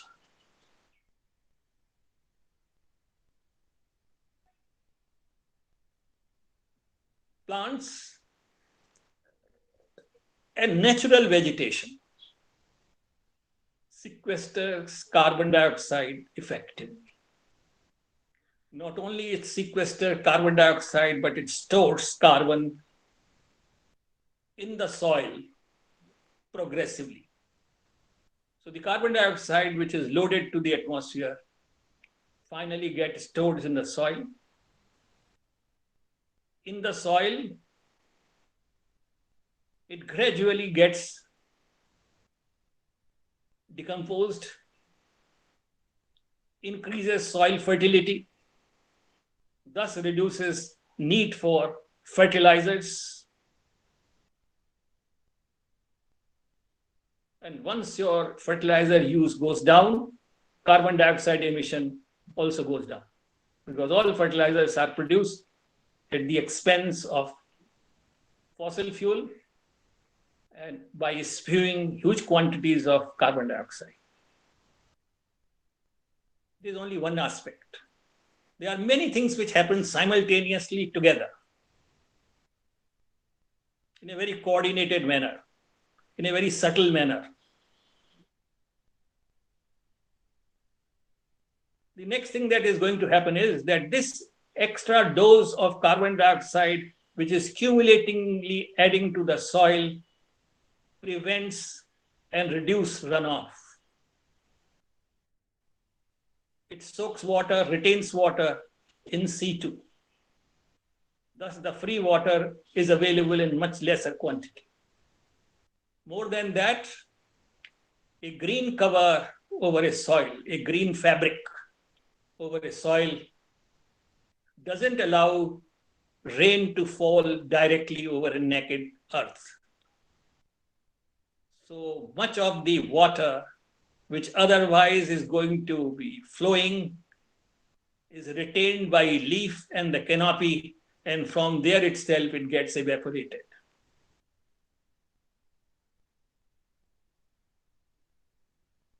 Second, that when we cut the vegetation and remove the trees and the green cover, huge amount of carbon dioxide stored in the soil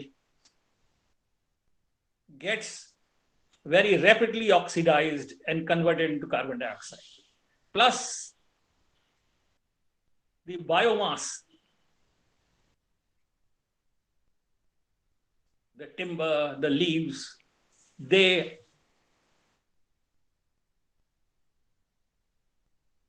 get decomposed very easily, burned very easily, and release carbon dioxide. So a absorbing system becomes an emitting system. We can prevent it. That is number one. So maintain biodiversity, a healthy vegetation cover, a healthy fabric of the green tapestry. This is number one. Second, maintain all natural ecosystems, particularly the bogs and the wetlands.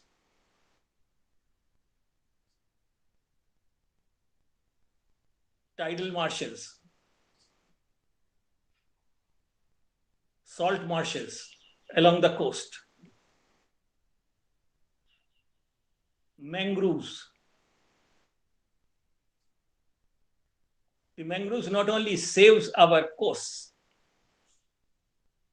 from tsunami, but at the same time are very efficient storehouses of carbon. So retain them, maintain them. Let us not sacrifice them. And that will be the next. So I think here again. And the third and the last is most important. You know, agriculture is a very, very important area of activity in which human beings have been indulging from time immemorial, at least for past over 10,000 years, at least.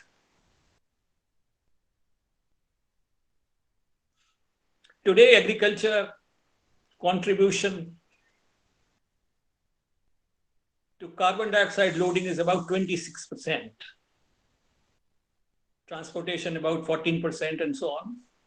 So I think a huge amount of carbon dioxide is emitted by agriculture operation, which include using of agriculture machinery, tractors, harvesters, combines, fertilizers, electric motors for pumping water, and many other agricultural operations which are now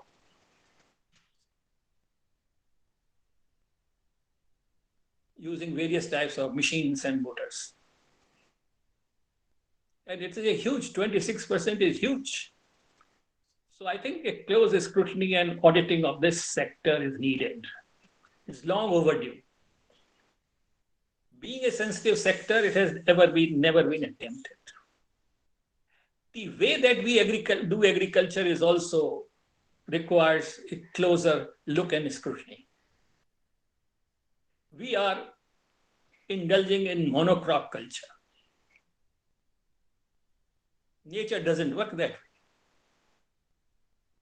We have example everywhere that it is a large number of species which grow and form a community, and therefore they are very productive. Therefore, they are not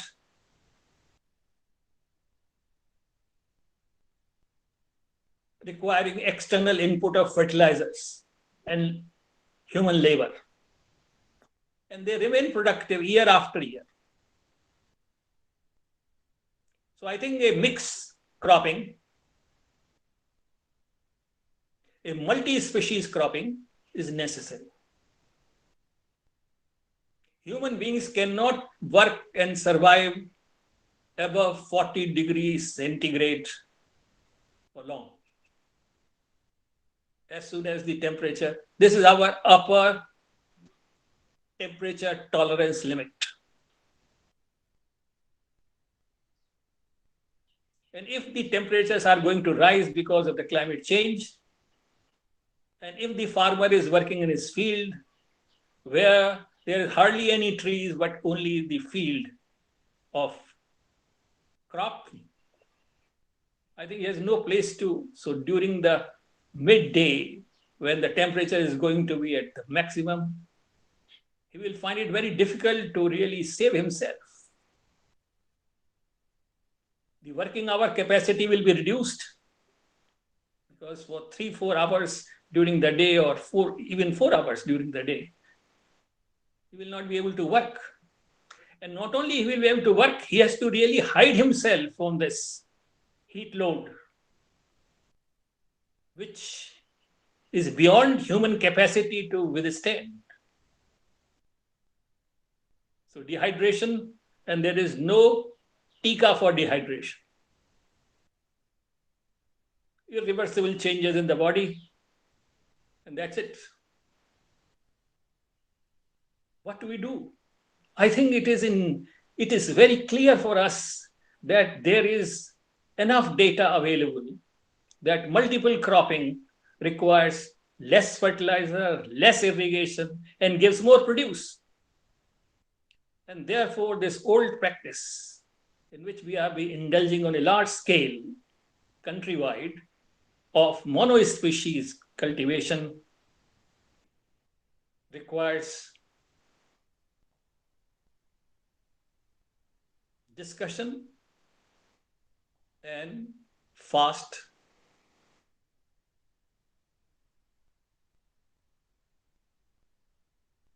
options to this. And it has been shown time and again that multiple cropping, mixed cropping, the total yield is far more. Manual labor is much less. Produces more and of high quality, and therefore more jobs. More carbon sequestration in the soil. Soils become rich. They rejuvenate. So I think it's a win-win situation. Our farmers need to be educated. In fact, not only being educated, they need to be taken to show and actually demonstrate them, because they have never learned it from their forefathers, that what it is. If we grow many things together, trees as well as this. And if the crop fails by chance because of the drought, I think the trees will give you fruit to really tide over those difficult days. I can keep on dwelling upon this, but what I'm saying is that there are 3 ways in which the climate change can be substantially reduced. There's hardly an investment that is involved. Soil soil fertility, water conservation can be improved, water retention can be improved if we conserve all what we have and quickly strengthen where we have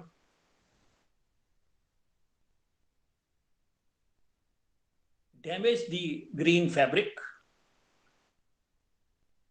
we will be able to contain and minimize the agony and the damage which is inevitable because of the climate change.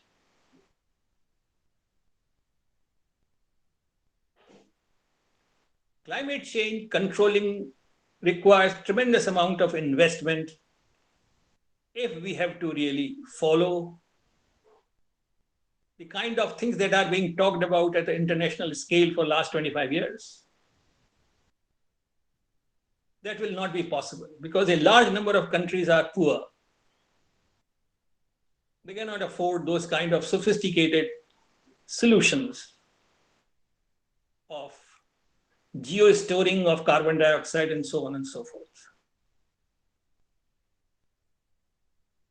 And therefore, as Dr. Akhilesh Gupta was saying, which I totally subscribe, that no single country is capable of controlling the onward march of the climate change. It's a global problem. And therefore, no one country is, with all its might, can do anything. Even if our emission becomes zero, even if become a carbon negative economy, even then, we have to really make this point very simple and clear. Repeatedly, that no country can survive as an isolated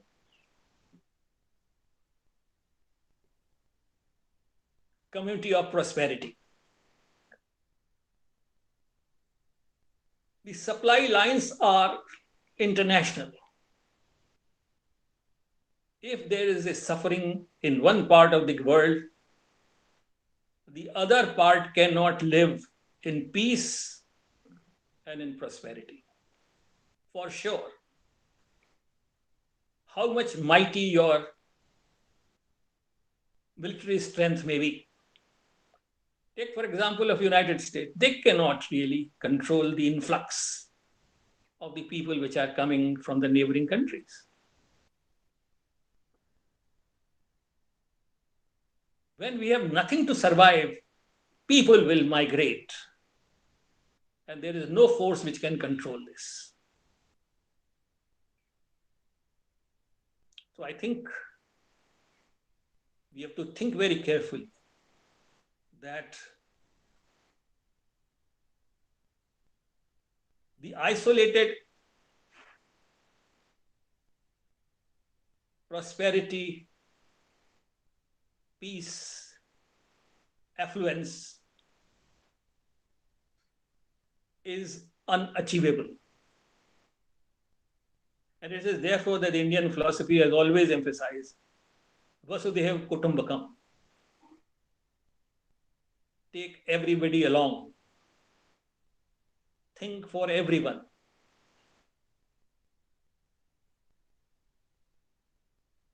It is in the everyone's interest to think about everyone. If I may say so, it is our own interest to think of others. And it is in our own interest to think of the vegetation, which doesn't have any voice, nor it has any voting right. They are living organisms. And how do we take upon ourselves to be merciless and to really become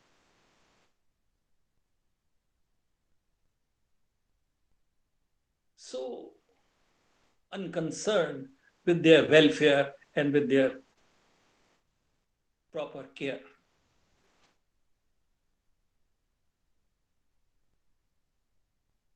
I think I have lots of slides which really aim only this, and I will ask Dr. Abhishek to really show them one by one, giving about 30 seconds for each slide.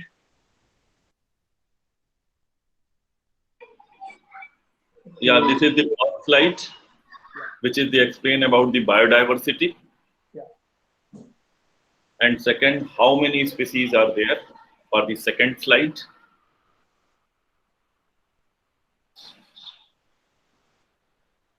Third, next.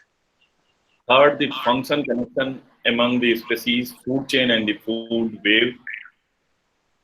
I will only say on this slide one comment I would like to make, that these food chains are actually supply chains. Because when you get your milk and your food and your vegetables and when your, again, meal, actually you are not only getting energy, which normally people talk about, but at the same time you are getting all the nutrients. So I think these are the supply chains. And you know, today there is a problem in economics as well as international trade that supply chains are affected because of the COVID-19. So we have to maintain these supply chains, which means that each one of them, which is a partner of this supply chain, need to have complete security, and as well as they must have total assurance of intactness. And any dislocation there will only affect us, which are on the other end of the supply chain. Next slide, Abhishek. Thank you. The species depend upon each other. Yeah, I have mentioned this and I have elaborated more than enough than what I should. Okay. Next. Next is the ecosystem services. And I think I have mentioned these ecosystem services, which are of four kinds, because the provisioning service where you get food, fiber, and then we have got services which are actually aesthetic services. For example, the poetry comes only when there is a good vegetation and the flowers are blooming, and you will find that good poetry flows automatically. As well as if you take Buddha and if you take other people like Newton and so on, good ideas come only when you are in close contact with the vegetation. The gravity, which is really given and which has given the great body of physics, and we are making use of all that knowledge. Similarly, Buddha, when he got his enlightenment, and whenever we have got rishis and so on, and other people, they go and meditate. So I think it helps us to examine inner self as well as to get enlightenment. You need peace. And I think this gives you. So I think these are the great virtues, aesthetic value, and so on and so forth. The diseased people are required to take to the greenery or to the garden so that their hospital stay can be reduced. These are all scientifically proved.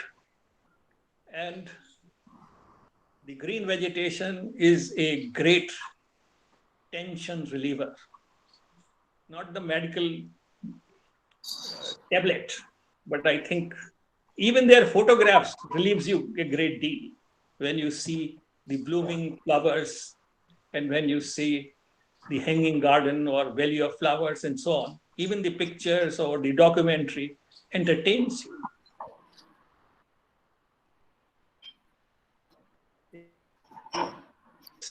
It gives you a lot of peace. It diverts you from your day-to-day problems and issues. So I think it is the point at this. And I did not say that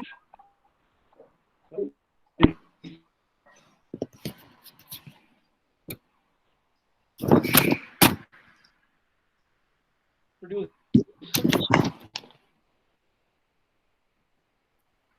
Yeah, next is the value of the genetic diversity. And wholesale.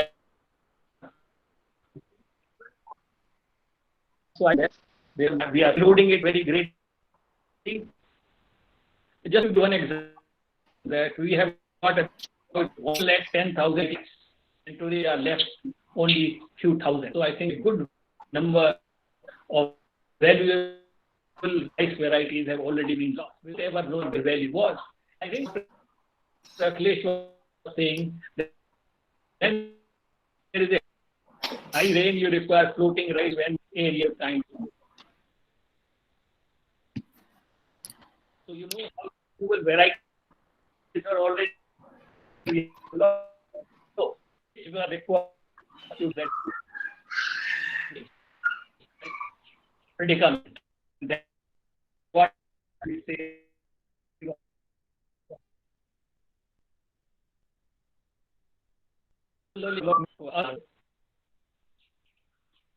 I think next slide.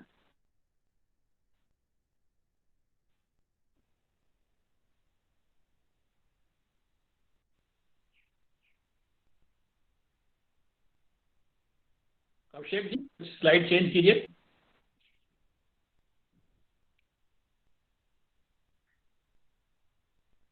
Hello hello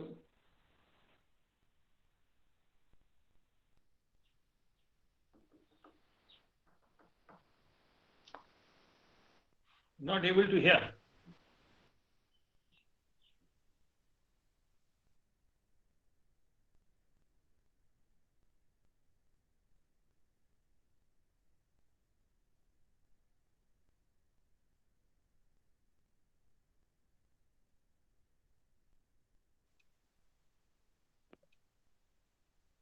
Abhishek.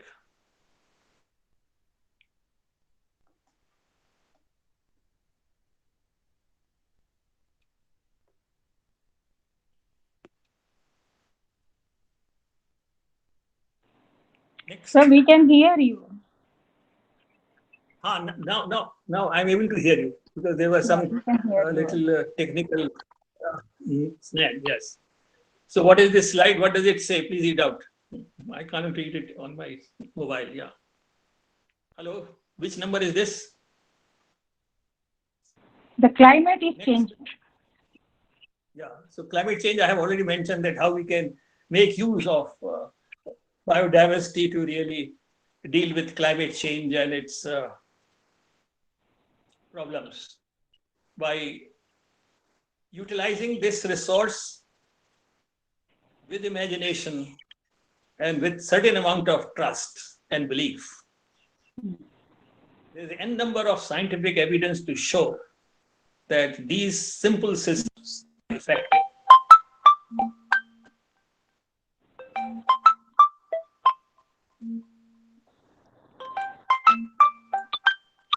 This is the recent daily average CO2 at Mauna Loa, Hawaii. Yes. And I think what does it show is that the climate change is rapidly increasing in spite of the various amount of.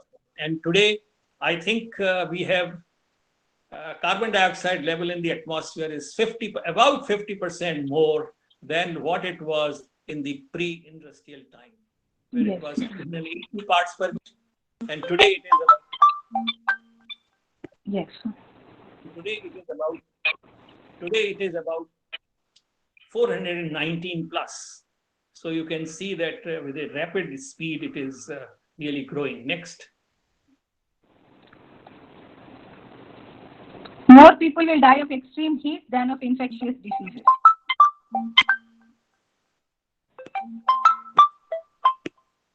Sir, it says people will die of extreme heat than of infectious. Yes, and I already mentioned it. Please move forward. Right. Please move forward. Yeah, next is how does biodiversity help reduce climate change, which you already said. Yes, next. Next, please. 3 steps to natural cooling.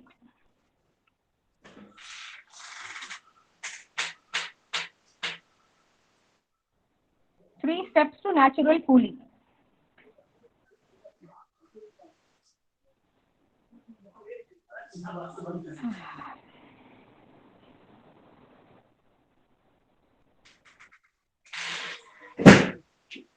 Next, please. Next. Yes, next, please. Healthy biodiversity for secure future. Yes. So I think I have already covered all these points. And yes.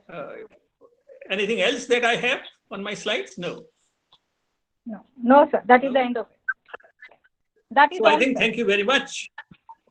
So thank you very much. And I think the last point that I want to make and complete and put full stop to my talk is that biodiversity is important for human well-being, for the present generation and for many, many future generations to come. There is no alternative and there is no option to biodiversity. And in the same breath, it is very important and critical for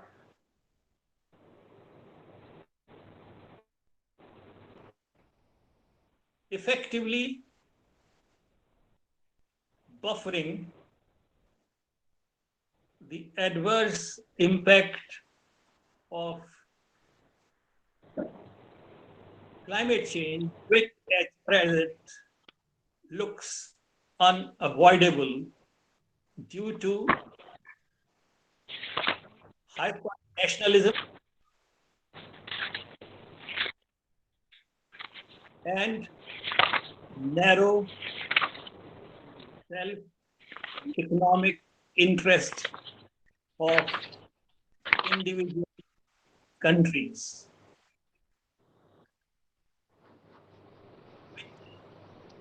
which is counterproductive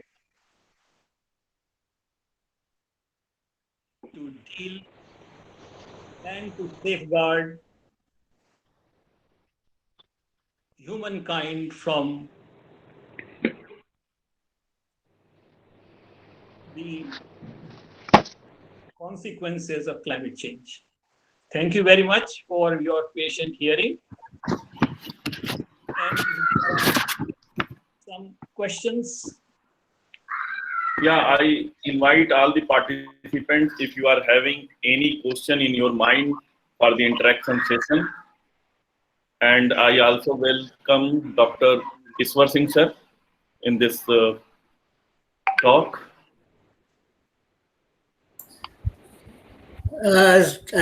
Thanks, thank you, Dr. Saab.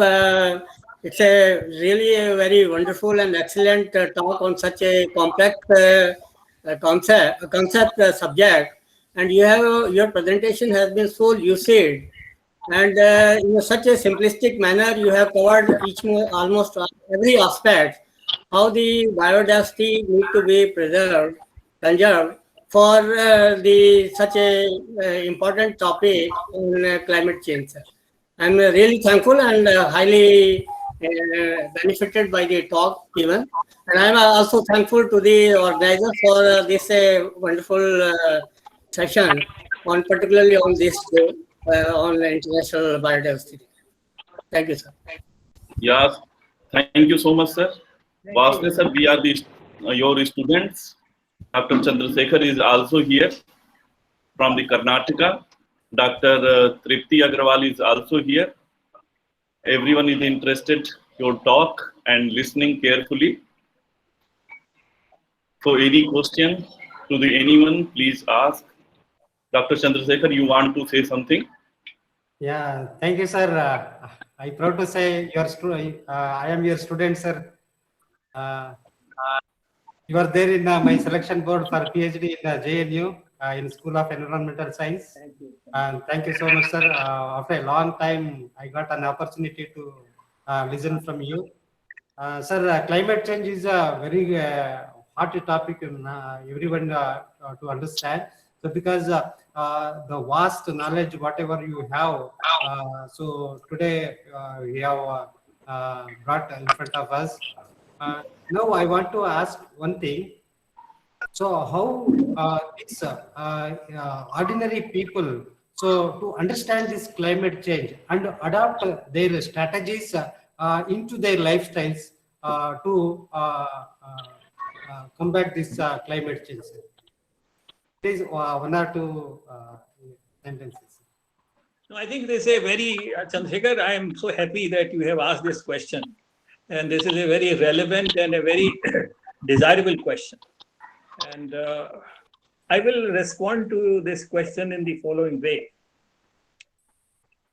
First of all, when somebody's house is on fire, it is the duty of the inmates of the house to really, first of all, try to douse the fire. Nobody else is going to come first. You are the only one who will be the first to see the fire, as well as it is your duty to douse it. So I think everyone has to take care of one's own problem.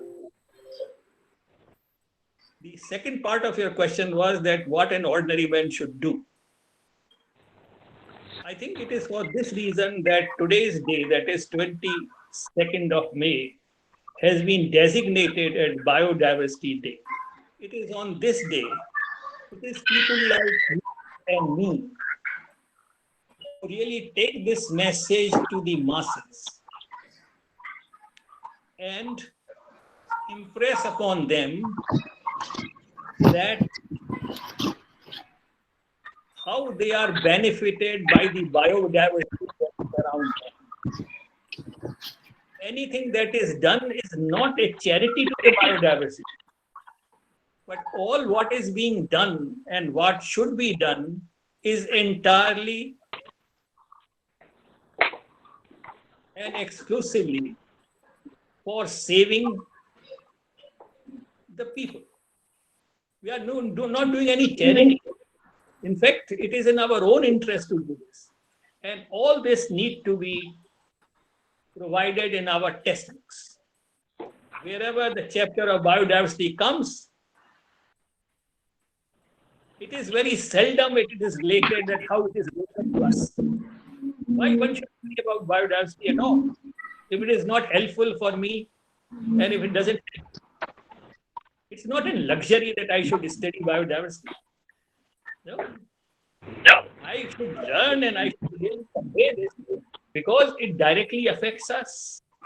It directly benefits us.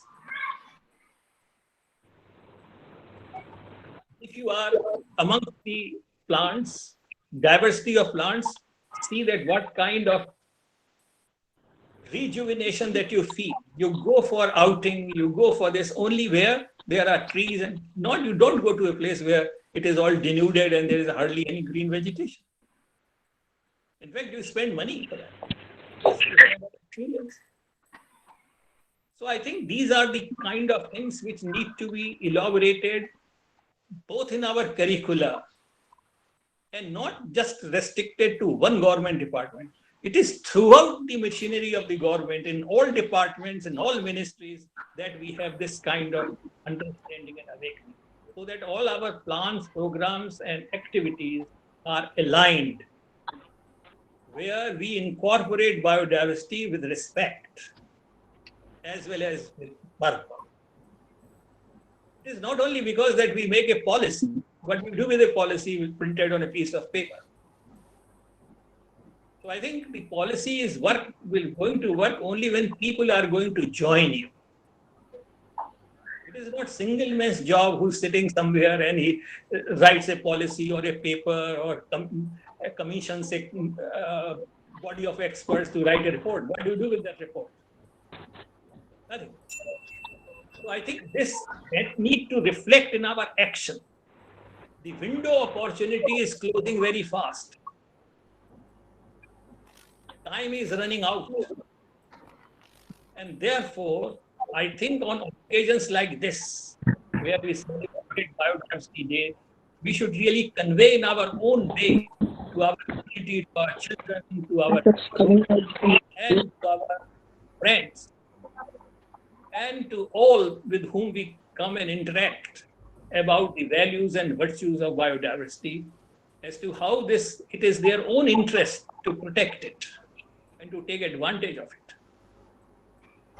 and how it is related to us. That is most important. And once you know it is related to us, and once we know that it is for our advantage, I think people will take care of it. But we are not doing enough to convey to the people that this is what the situation is. Right?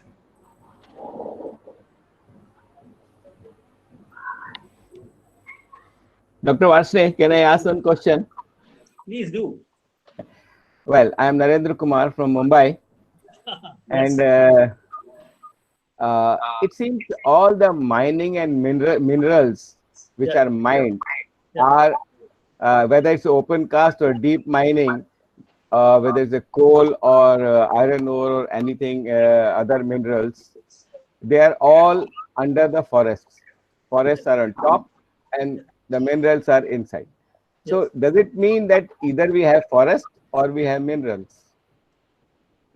I think it's a real good question, and thank you for asking this very relevant and practical question. You know, India is one of the major exporter of minerals, particularly iron ore and so on. And the question is that we have really taken a soft path, number one. It is possible to do underground mining, except that it is a little more expensive, except that it requires a little more investment, capital investment. But the top metals can remain stable and steady. That is number one. In places where the deposits are shallow, it is under those circumstances we are forced, and if the ore content is high and economically rewarding, we have to go for open cast mining. I have been associated with the mining sector for 3-4 years as a member of the Government of India's Central Expert Committee on EIA of mining. And I know it for sure that many of the mining can be done underground. Earlier, the underground mining was little inefficient because large columns have to be left out. But I think today, the process have greatly improved, and that kind of wastage is not there. That is number one. And second, it is possible. And third, that the extra capital that we devote to doing the underground mining, much more is rewarded by this, by maintaining intact green mantle cover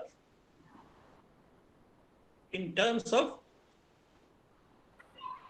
the biodiversity and its products. So I think this is one thing. Secondly, and the most importantly, is that it is important really to do recycling to the extent possible, rather than to really always embark upon the virgin ore and virgin metal. I think if these two things and three things are thought together, and depending on the occasion they are selected and chosen, I think our demand for the virgin material will greatly come down. Thirdly, and most importantly, is that today the mining and particularly the metallurgy has improved to a very great extent. 35% iron ore was considered to be worthless in some time, only made for, supposed to be used for road making. But today now technology is available where 35% iron ore can also be processed economically and has become what was considered useless in yesteryears has become important today. Of course, we do not have everywhere the same technology in the country, but I think in other places, people have really advanced their metallurgy and they are able to take advantage of these low-grade, earlier considered worthless ores to be useful and economically rewarding. Thank you, sir.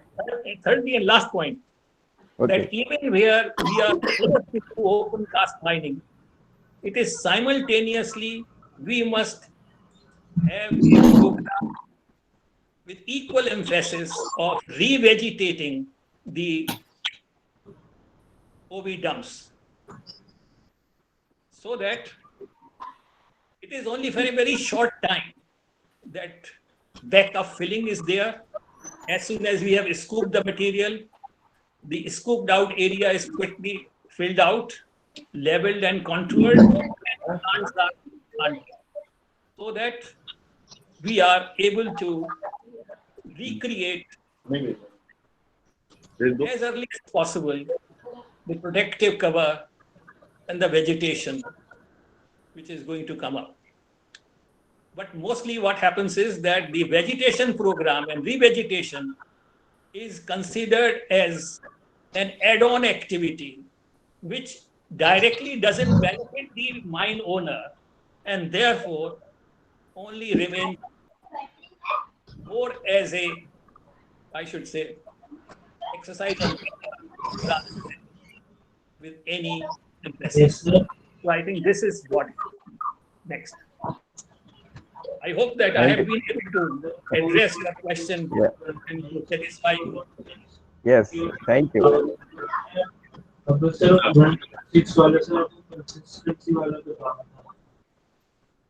Dr. Bhupendra Singh, you want to do something? Bhupendra sir. Hello. Yes, sir. Yes, Dr. Bhupendra. Yes, sir. Yes, go ahead. नमस्कार sir. नमस्कार, नमस्कार. Sir मेरा simple सा question है, अब biodiversity की हम बात करते हैं, क्लाइमेट चेंज में ये हेल्प कर सकती है, तो हमारी जो ट्रेडिशनल सीड्स हैं जो हमने बिल्कुल ग्रो करने बंद कर दिए हैं, तो उनको प्रमोट करने के लिए हम कुछ कर सकते हैं, जैसे ट्राइबल लोग करते हैं, इवन जो मोटर हमारी जो ये स्टेट है पंजाब हरियाणा, यहाँ लोगों ने बिल्कुल बंद कर दिया है, मोस्टली हम हाइब्रिड या जीएमओ ग्रो करते हैं, जेनेटिकली मॉडिफाइड ग्रो करते हैं, तो उसको हम प्रमोट करने के लिए कुछ कर सकते हैं, इंसेंटिव दिया जाए फार्मर्स को, छोटे ऑर्गेनिक फार्मिंग वगैरह के लिए, इस तरह से? जी बिल्कुल कर सकते हैं, और मुझे लगता है कि ऐसा करना भी चाहिए। अब मैं आपको दो ही एग्जांपल दूंगा जो कि आप बता सकते हैं। देखिए, आपको ये जो कॉटन थी जिसको कि हम कहते हैं, राइट, कॉटन, उसके ऊपर बॉल वर्म आया, उन्होंने उसको अंदर दिया और एक जेनेटिकली मॉडिफाइड कॉटन आई, अब वो वर्क नहीं करती है, क्योंकि जो कॉटन प्लांट है और जो उसके अंदर बॉल वर्म लगता है और जो उन्होंने सबने म्यूटेट कर लिया, so they get over the poison which is considered as genetically modified improvement of the cotton. तो मैं आपसे ये कहना चाहता हूँ, जैसे वायरस म्यूटेट करता है ऐसे पैथोजन भी म्यूटेट करता है। जब कंटिन्यूअसली उसको रेजिस्टेंट मिलता है तो कोई उसमें से ऐसा एक ऑर्गेनिज्म और एक इंडिविजुअल होता है जो रेजिस्टेंट को पार कर सकता है, इट कैन जंप ओवर, फिर उसकी पॉपुलेशन बढ़ने लगती है, तो ये वर्क नहीं करता है। तो मुझे यही कहना है कि ये जो डिफरेंट वेराइटीज थी, इसका पर्पज यही था, the purpose was that you are not having a same genetic setup of the crop in your village or in your area. Each farmer was having a different seed suiting the particular field of which the farmer was the owner. Some fields are really sloping, other fields are such where the water is coming from other places. These two fields are quite different, and if you are sowing the same crop everywhere, technically it is not correct, which is happening today throughout Haryana, Punjab, or even elsewhere. So I think that depending upon the topography, depending upon the local soil condition, depending upon whether you are close to a nala or to a river or to a natural stream, I think the varieties were grown differently by different farmers. And this was creating a mosaic. And this mosaic was unable to, I think, was providing a lot of resistance to the diseases. And thus there was a large-scale damage by pests and diseases. And therefore, this is the innate value of having these different varieties, having different genetic setup, which somehow are no more in existence, and we have got only the same genetic setup, which is after kilometers, making them highly vulnerable to the pests and diseases, and therefore heavy doses of fertilizer and pesticides to be used. Thank you, sir. Thank you.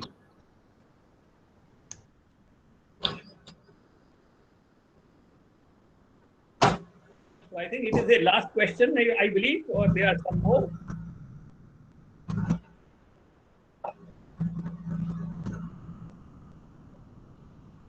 Hello. So am I audible? Yes. Dr. Dinesh wants to ask something. Yes, Dinesh sir, please ask. Yeah. Thank you, Abhishek ji, for providing me such a wonderful opportunity. Sir, I am from IRI, Dr. Dinesh Sharma. Sir, in one of your slides, you mentioned about ecosystem services. And then why?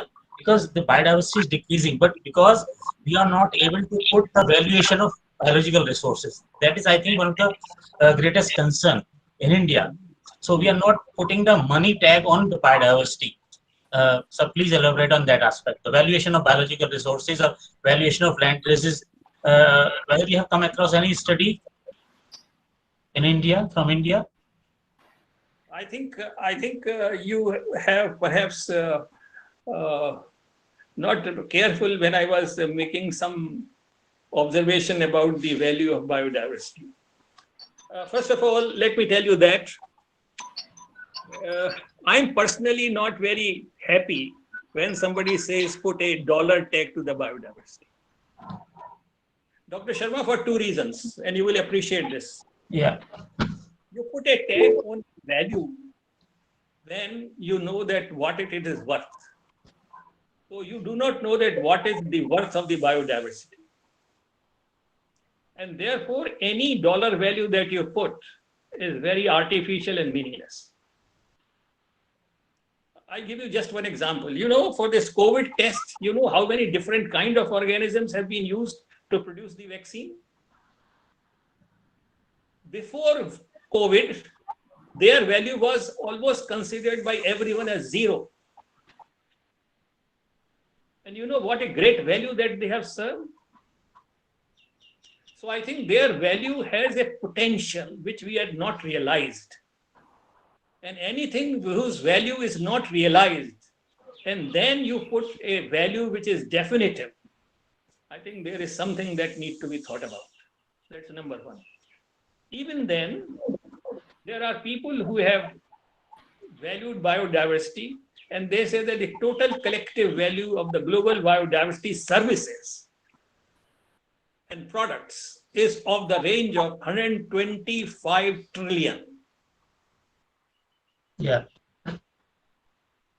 I personally believe that it is a gross underestimation. What value you will put for biodiversity in making soil? Is there any soil factory that you have heard? Can you grow a single blade of grass without a soil? Who makes soil? Soil is not made by air. Soil is not made by water. Soil is made by hard work of millions and billions of microorganisms over a long period of time. It's a very slow process. What biodiversity value you will put here? So I think that economists have a tendency to put dollar value so that they can see the trade-off.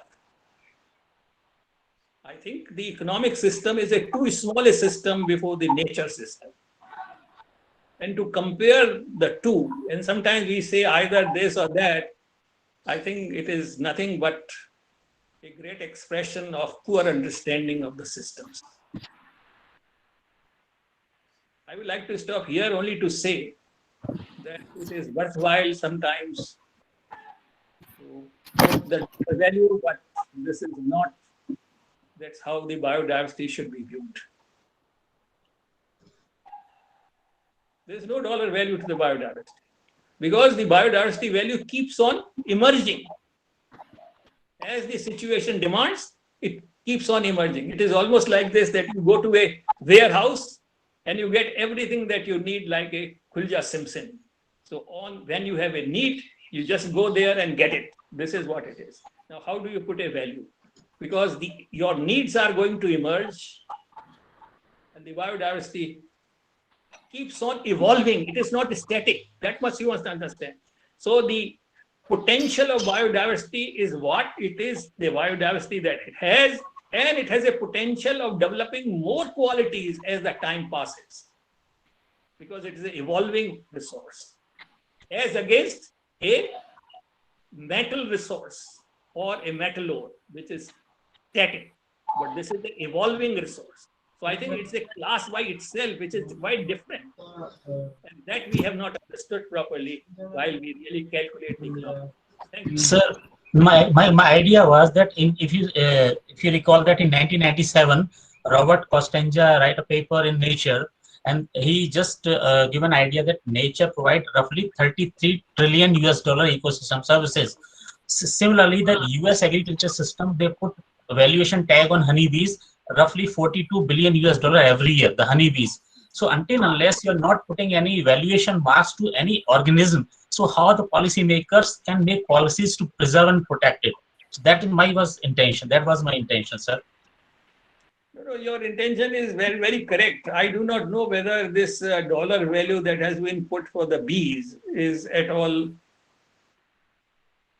a real reflection. Actually, sir, you are very right, sir. No valuation is perfect, but to have some kind of valuation is always better to put some, Dr. Sharma, I'm only saying it is these valuations which are now responsible for rapid slide in the biodiversity that we are facing. Yes, sir. Yes, sir. Thank you, sir. Thank you so much. Thank you.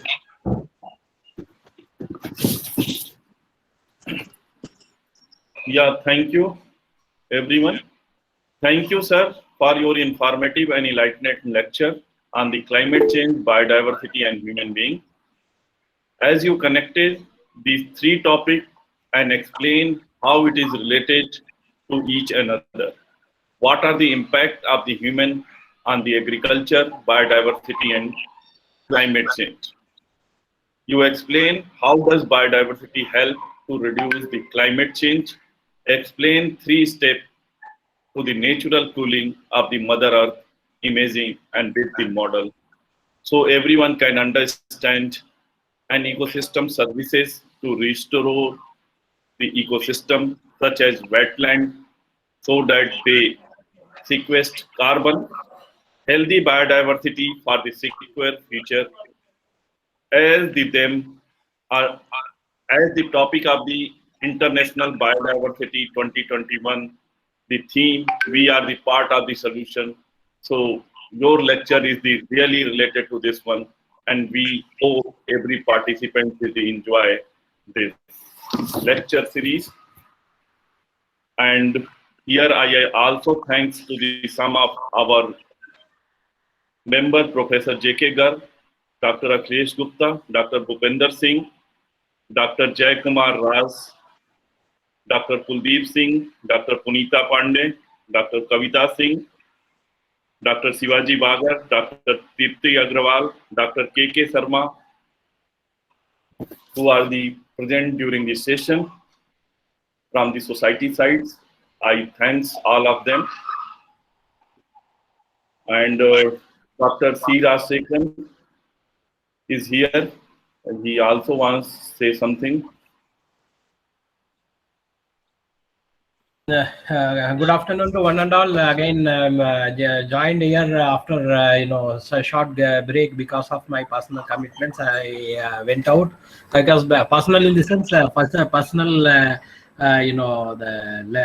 One more guest lecture was arranged in our class, so I went there and rejoined here. Really, in this morning onwards, we had 3 different lecture. Some part of our Professor Varshney's lecture I missed it, but I have gone through the the things. This keynote is interconnected all these 3 lectures, and envisages as how the biodiversity is important. How biodiversity is important in our day-to-day life has been emphasized. It's really a brainstorming session for us. And through these lectures, we can shoulder our responsibilities to maintain our biological diversity. I am very much thankful to all our presenters, Dr. L.S. Kandari, Lakshman Singh Kandari, Dr. Nisha Mendiratta, and I am highly thankful to our mentor, Professor C.K. Varshney, for this brainstorming keynote address. Thank you very much, sir. Thank you. Yeah, now I request to the Dr. Kalyani Krishna, Associate Professor and Convener of this webinar, for the closing remark of the webinar. Hand over to you. Thanks, Abhishek. Thanks, Abhishek, for letting me put in the last word, so to say. I think it is not out of place to thank the speakers once again, because they were extremely enlightening, encouraging, thought-provoking array of talk, to say the least. And therefore, thanks are due to Dr. Kandari, Dr. Mendiratta, and Professor Varshney. Between them, they have kind of seemed to have solved the problem for the time being. That's why it's very encouraging. But the discussions that followed were amazing, to say the least. First of all, I would like to thank Dr. Akhilesh for tackling a wide range of questions.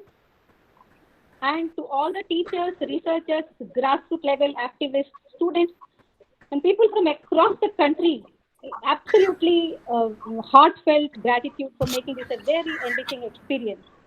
To those of you who verbally participated, and we are very grateful, whose messages poured in. This webinar was guided as always by Professor Rajasekaran, whose help is priceless. I would like to thank the participants of this add-on course, those of you who took out time to join, and the other organizing members of this webinar, Abhishek, Pooja, Sunita, for giving us this great experience. I would also like to invite you all. You are all of you welcome to all the future endeavors of this group of people.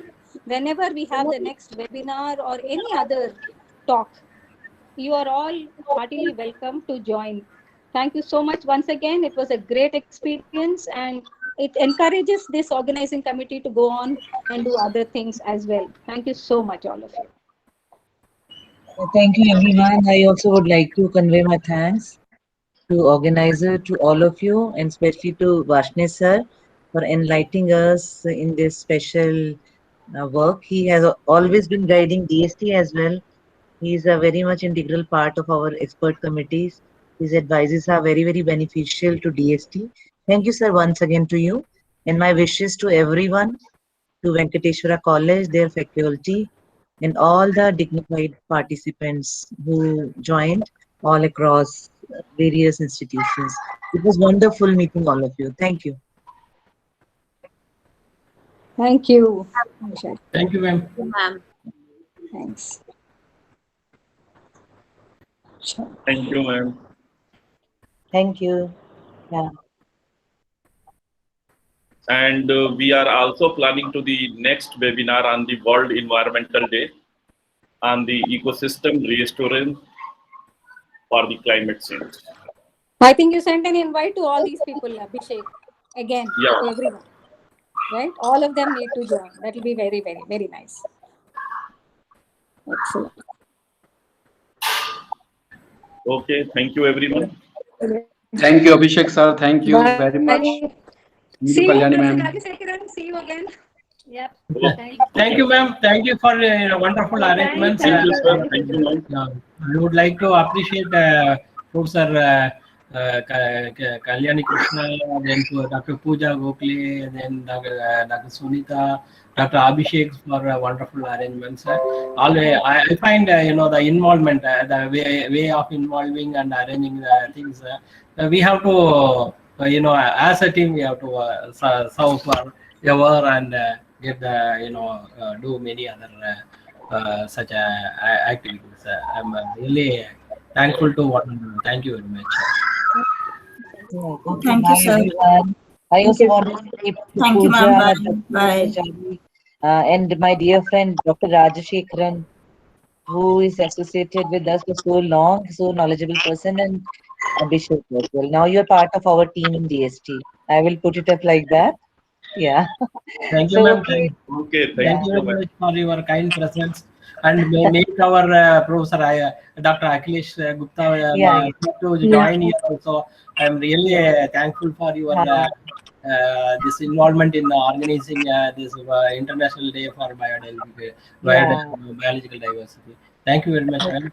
Thank you. Thank you. Yeah. Okay, I'm leaving now. Thank you. Best wishes to everyone. Have a nice Thank you. day. Yeah, Thank you, ma'am. We'll get in touch again. Bye. Yeah. Thank you, ma'am.